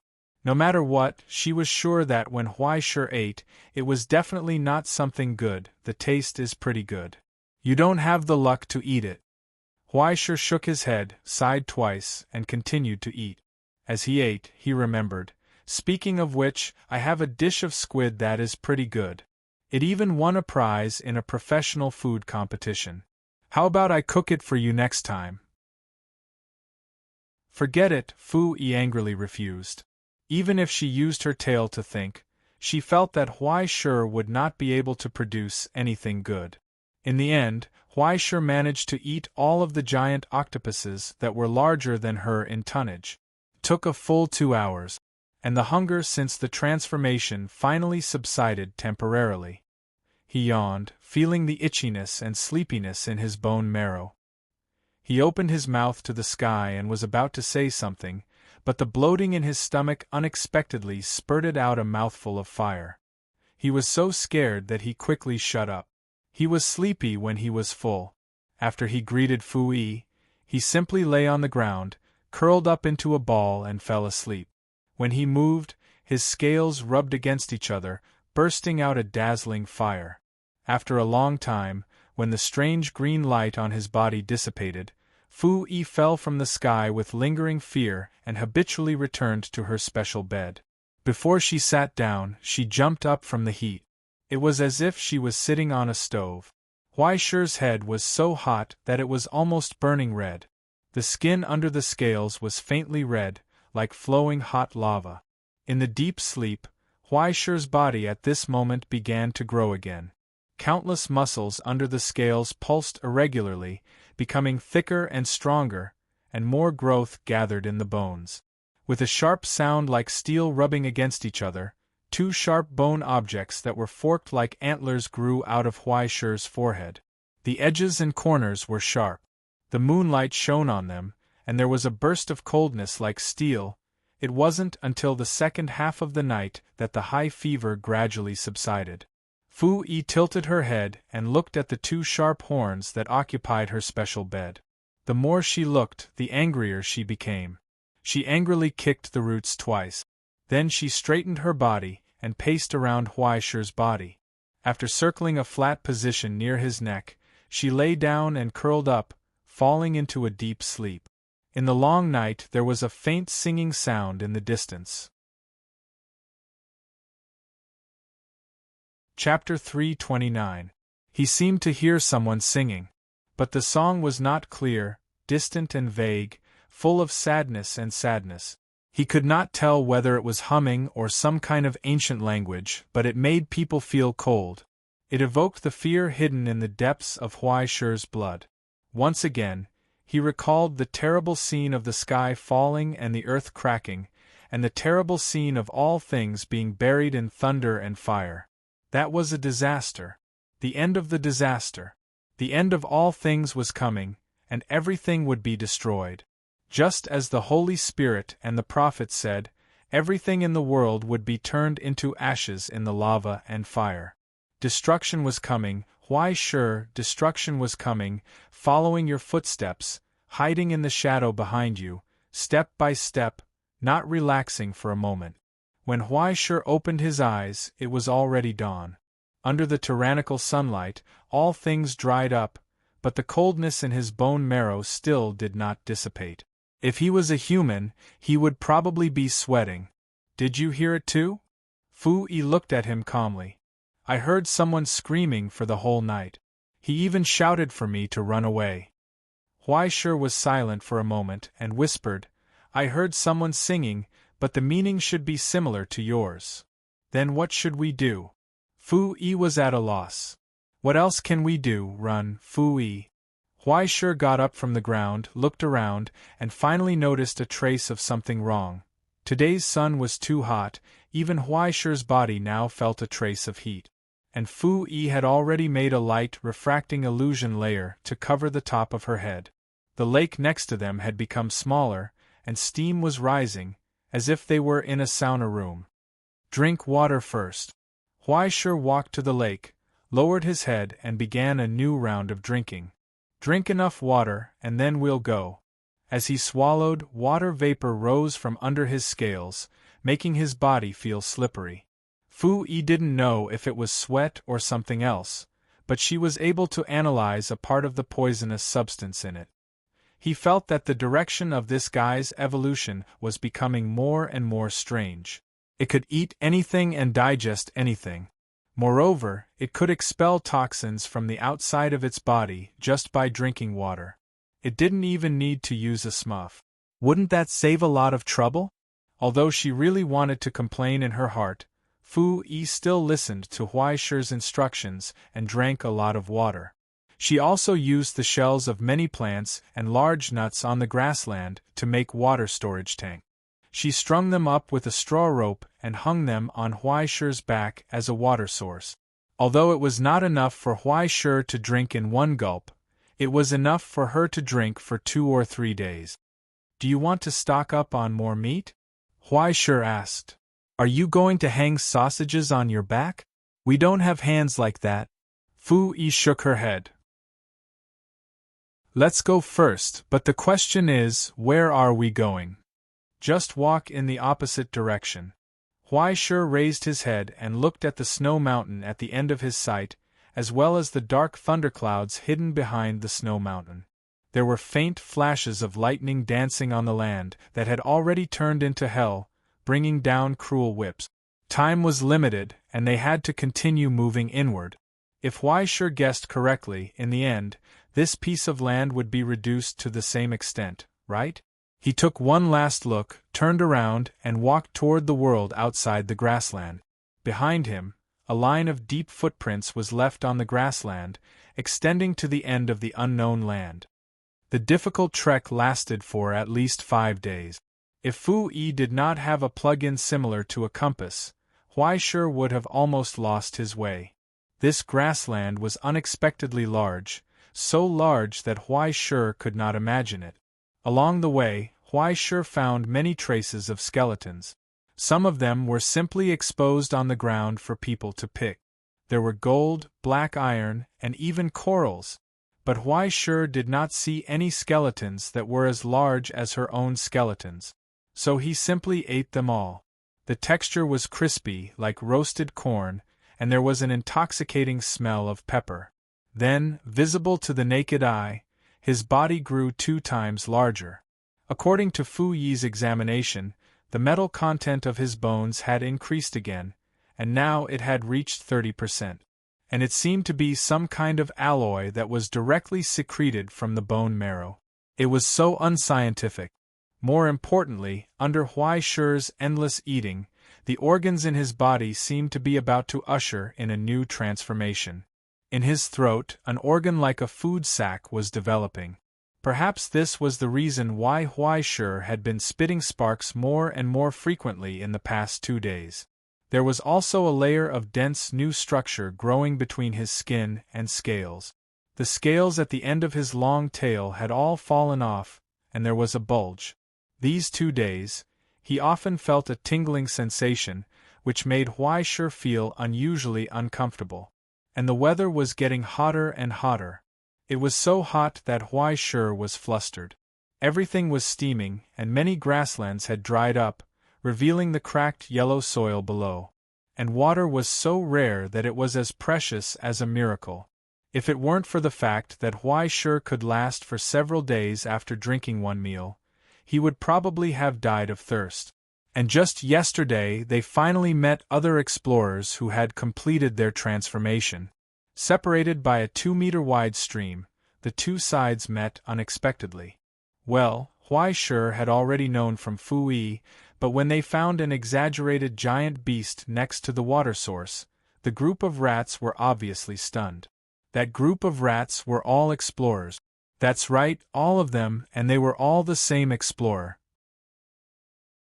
Huai Shi didn't understand how it evolved into this appearance, but this seemed to be the appearance they deliberately sought. The group of rats, old and young, male and female, had already begun to walk upright. They were already the size of a child, and their hands already had 10 fingers. They could use preliminary tools. However, those dozen or so stone spears and longbows were just a joke in front of Huai Shi's body. Fortunately, Huai Shi had just finished eating a mammoth and 2 open-air ores with a lot of minerals. He was barely 80% full and had no intention of fighting. Everyone was at peace. After drinking the water, they went on their separate ways. Since then, Huai Shi hadn't seen any water source. There were animals everywhere that had fallen and become dried corpses, and the animals that survived became more and more ferocious and strange. If he wasn't careful, Huai Shi would suffer a great loss at the hands of a bunch of parasites that burrowed into his stomach. He felt uncomfortable for a long time.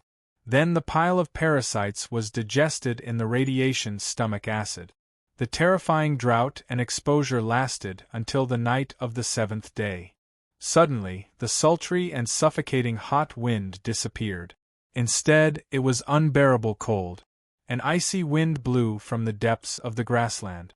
In an instant, it swept across the land and froze it. There were no clouds for thousands of miles. Amidst the dull rumbling of thunder, countless palm-sized snowflakes and hailstones fell from the sky. After one night, the terrifying cold had turned the depths of the grassland into a dangerous place. I'm afraid no one can survive in that place, right?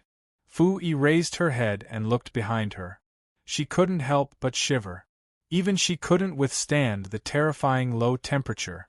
She simply made a hanging basket and hung it around Huai Shi's neck. Relying on Huai Shi's furnace-like body temperature to warm herself, she shivered. What's going on? It's probably the end of the world. Huai Shi calmly retracted her gaze and continued to trudge forward unhurriedly in the snow. Heavy hailstones constantly fell from the sky and smashed on his shell and scales, bursting out with the unique sonorous sound of metal.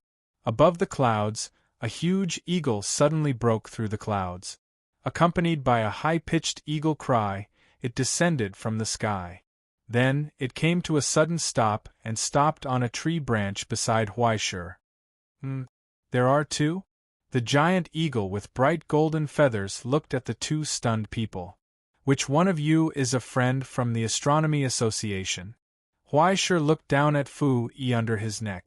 Fu Yi understood and climbed out of the hanging basket and hid between the scales at the back of Huai Shi's head. It's me. The ferocious wolf beast raised his head and asked indifferently, What's the matter? Let me see. It's indeed a first-class military officer. Amazing brother, Which department are you from? The Golden Eagle sighed. Looking at your body shape, you should have undergone the second transformation, right? Your survivability is really terrifying. I show here that he is a scholar from the Astronomy Association. His registered name is Color of Stars. Fu Yi whispered in his ear. Well, needless to say, it's another GM account. Huaishe curled his lips and asked straightforwardly, Brother, what's the matter? Do you want to go together? The Golden Eagle said in a friendly manner. The country of Foggahead is not a place for lone wolves. Several of our friends from the technical department have formed a team. Do you want to go together? Huaishe was a little tempted, but after thinking about it, he finally shook his head. No, I'm here to help a girl. Okay. The Golden Eagle was not surprised by this result. He just nodded and said, We have set up a camp about 90 kilometers east of here. Some of our friends who have evolved have begun to make tools. If you are interested, you can come to us at any time. We are all technical nerds and are really not good at fighting with people. If you are willing to come, you can make up for the shortcomings. After a pause, he reminded them, if you eat explorers, you can accumulate a lot of energy for transformation. If you travel alone, remember to be careful of those who deliberately hunt explorers. Also, there's a guy not far ahead who's out of control. Don't get entangled with him. He looked at the two of them meaningfully and spread his wings to fly away. Huaishe stared at his back enviously and ate lemons for a long time. You tell me, why don't I have wings? Can you at least have some common sense of aerodynamics? Fu Yi rolled her eyes. With your tonnage, other than a jet engine, what else can you carry? Isn't it just the vector jet of a fighter jet? I also had one. Tsk, keep bragging. Tisk, forget it if you don't believe me. Huaishe continued to move forward. In the wind and snow, he finally saw the rampager mentioned by the Golden Eagle. He was stunned and gasped. Do you want to go around it? It's too late, Fu Yi sighed.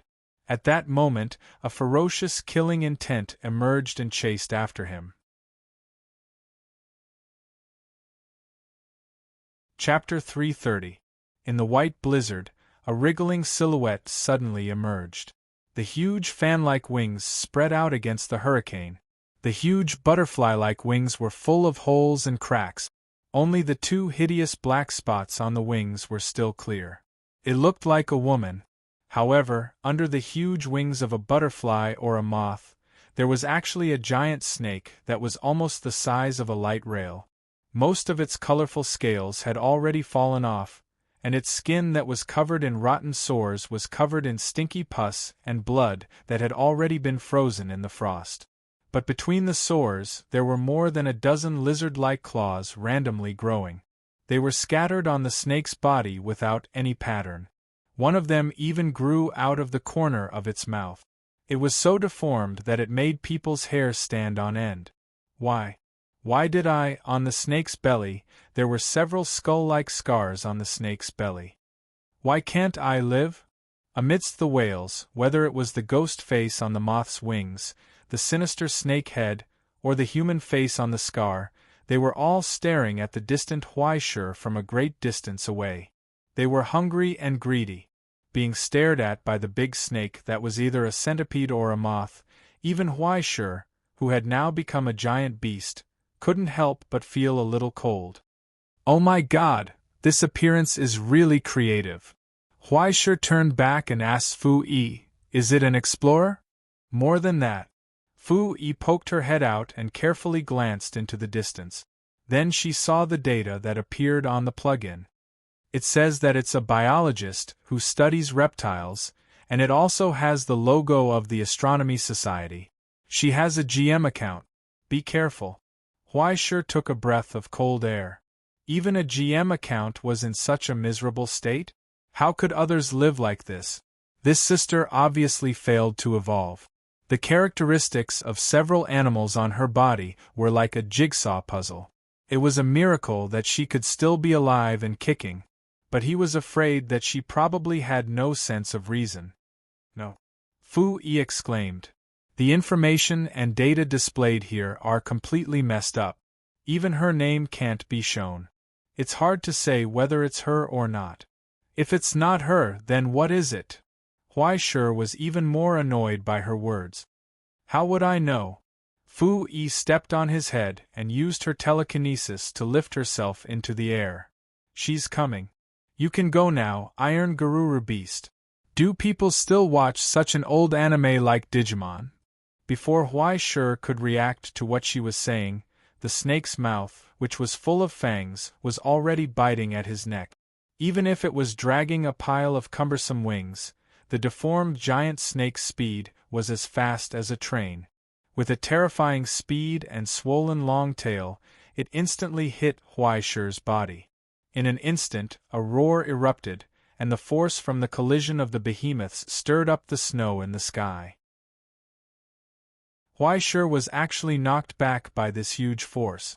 Then, countless scales rubbed against each other as the giant snake coiled around his body.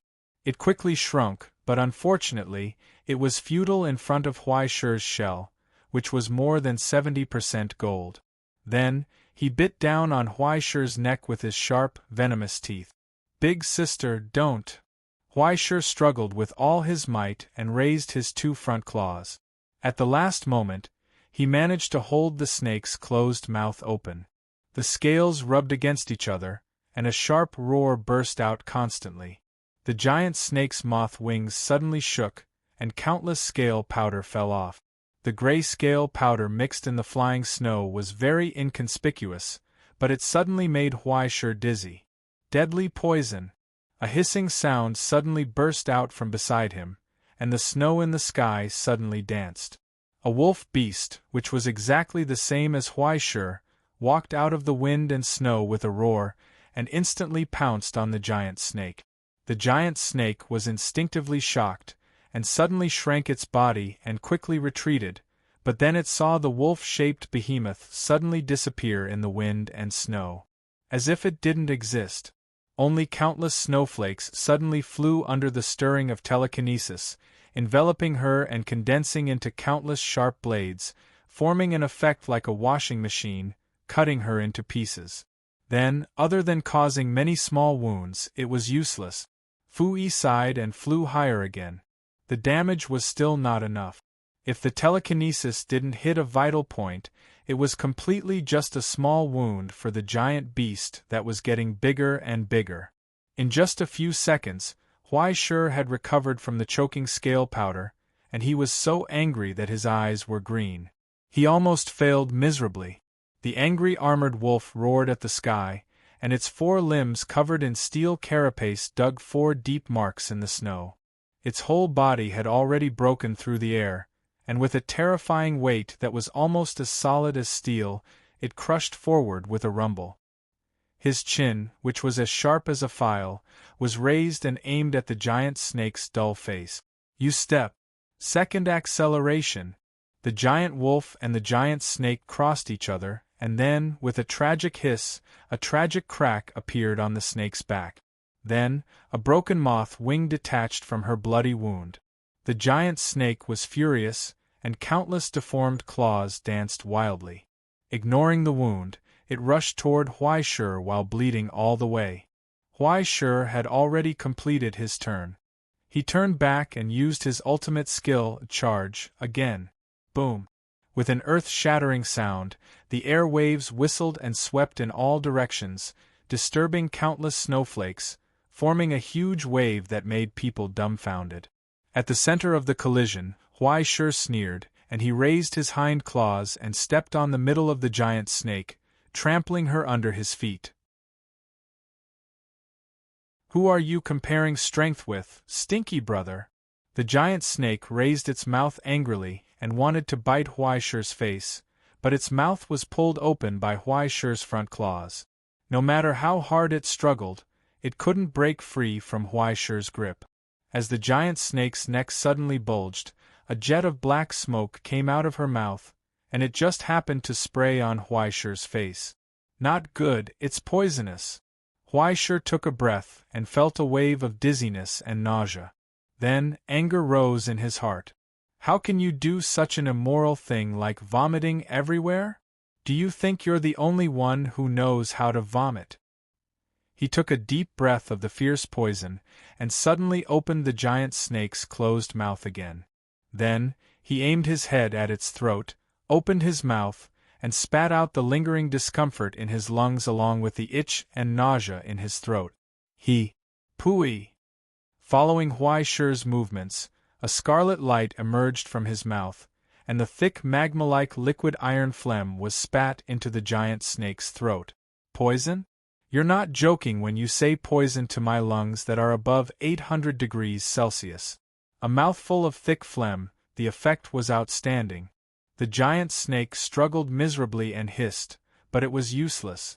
Under Huai Shi's pushing and stabbing movements, she had already firmly swallowed the mouthful of iron liquid into her stomach. Then, in the high heat that erupted from the inside out, she trembled violently and twitched. In the end, she suddenly straightened up, let out a tragic hiss, and fell to the ground. She didn't move. She was completely dead. But if she wanted to be cold, it would really take a while. Is the fruit delicious? Huai Shi raised his paw disdainfully and wiped the corner of his mouth, and then saw Fu Yi's disdainful eyes. Your spitting action is so wretched. It's fine as long as it's useful. Huai Shi's nose twitched, and he smelled the aroma of barbecued meat.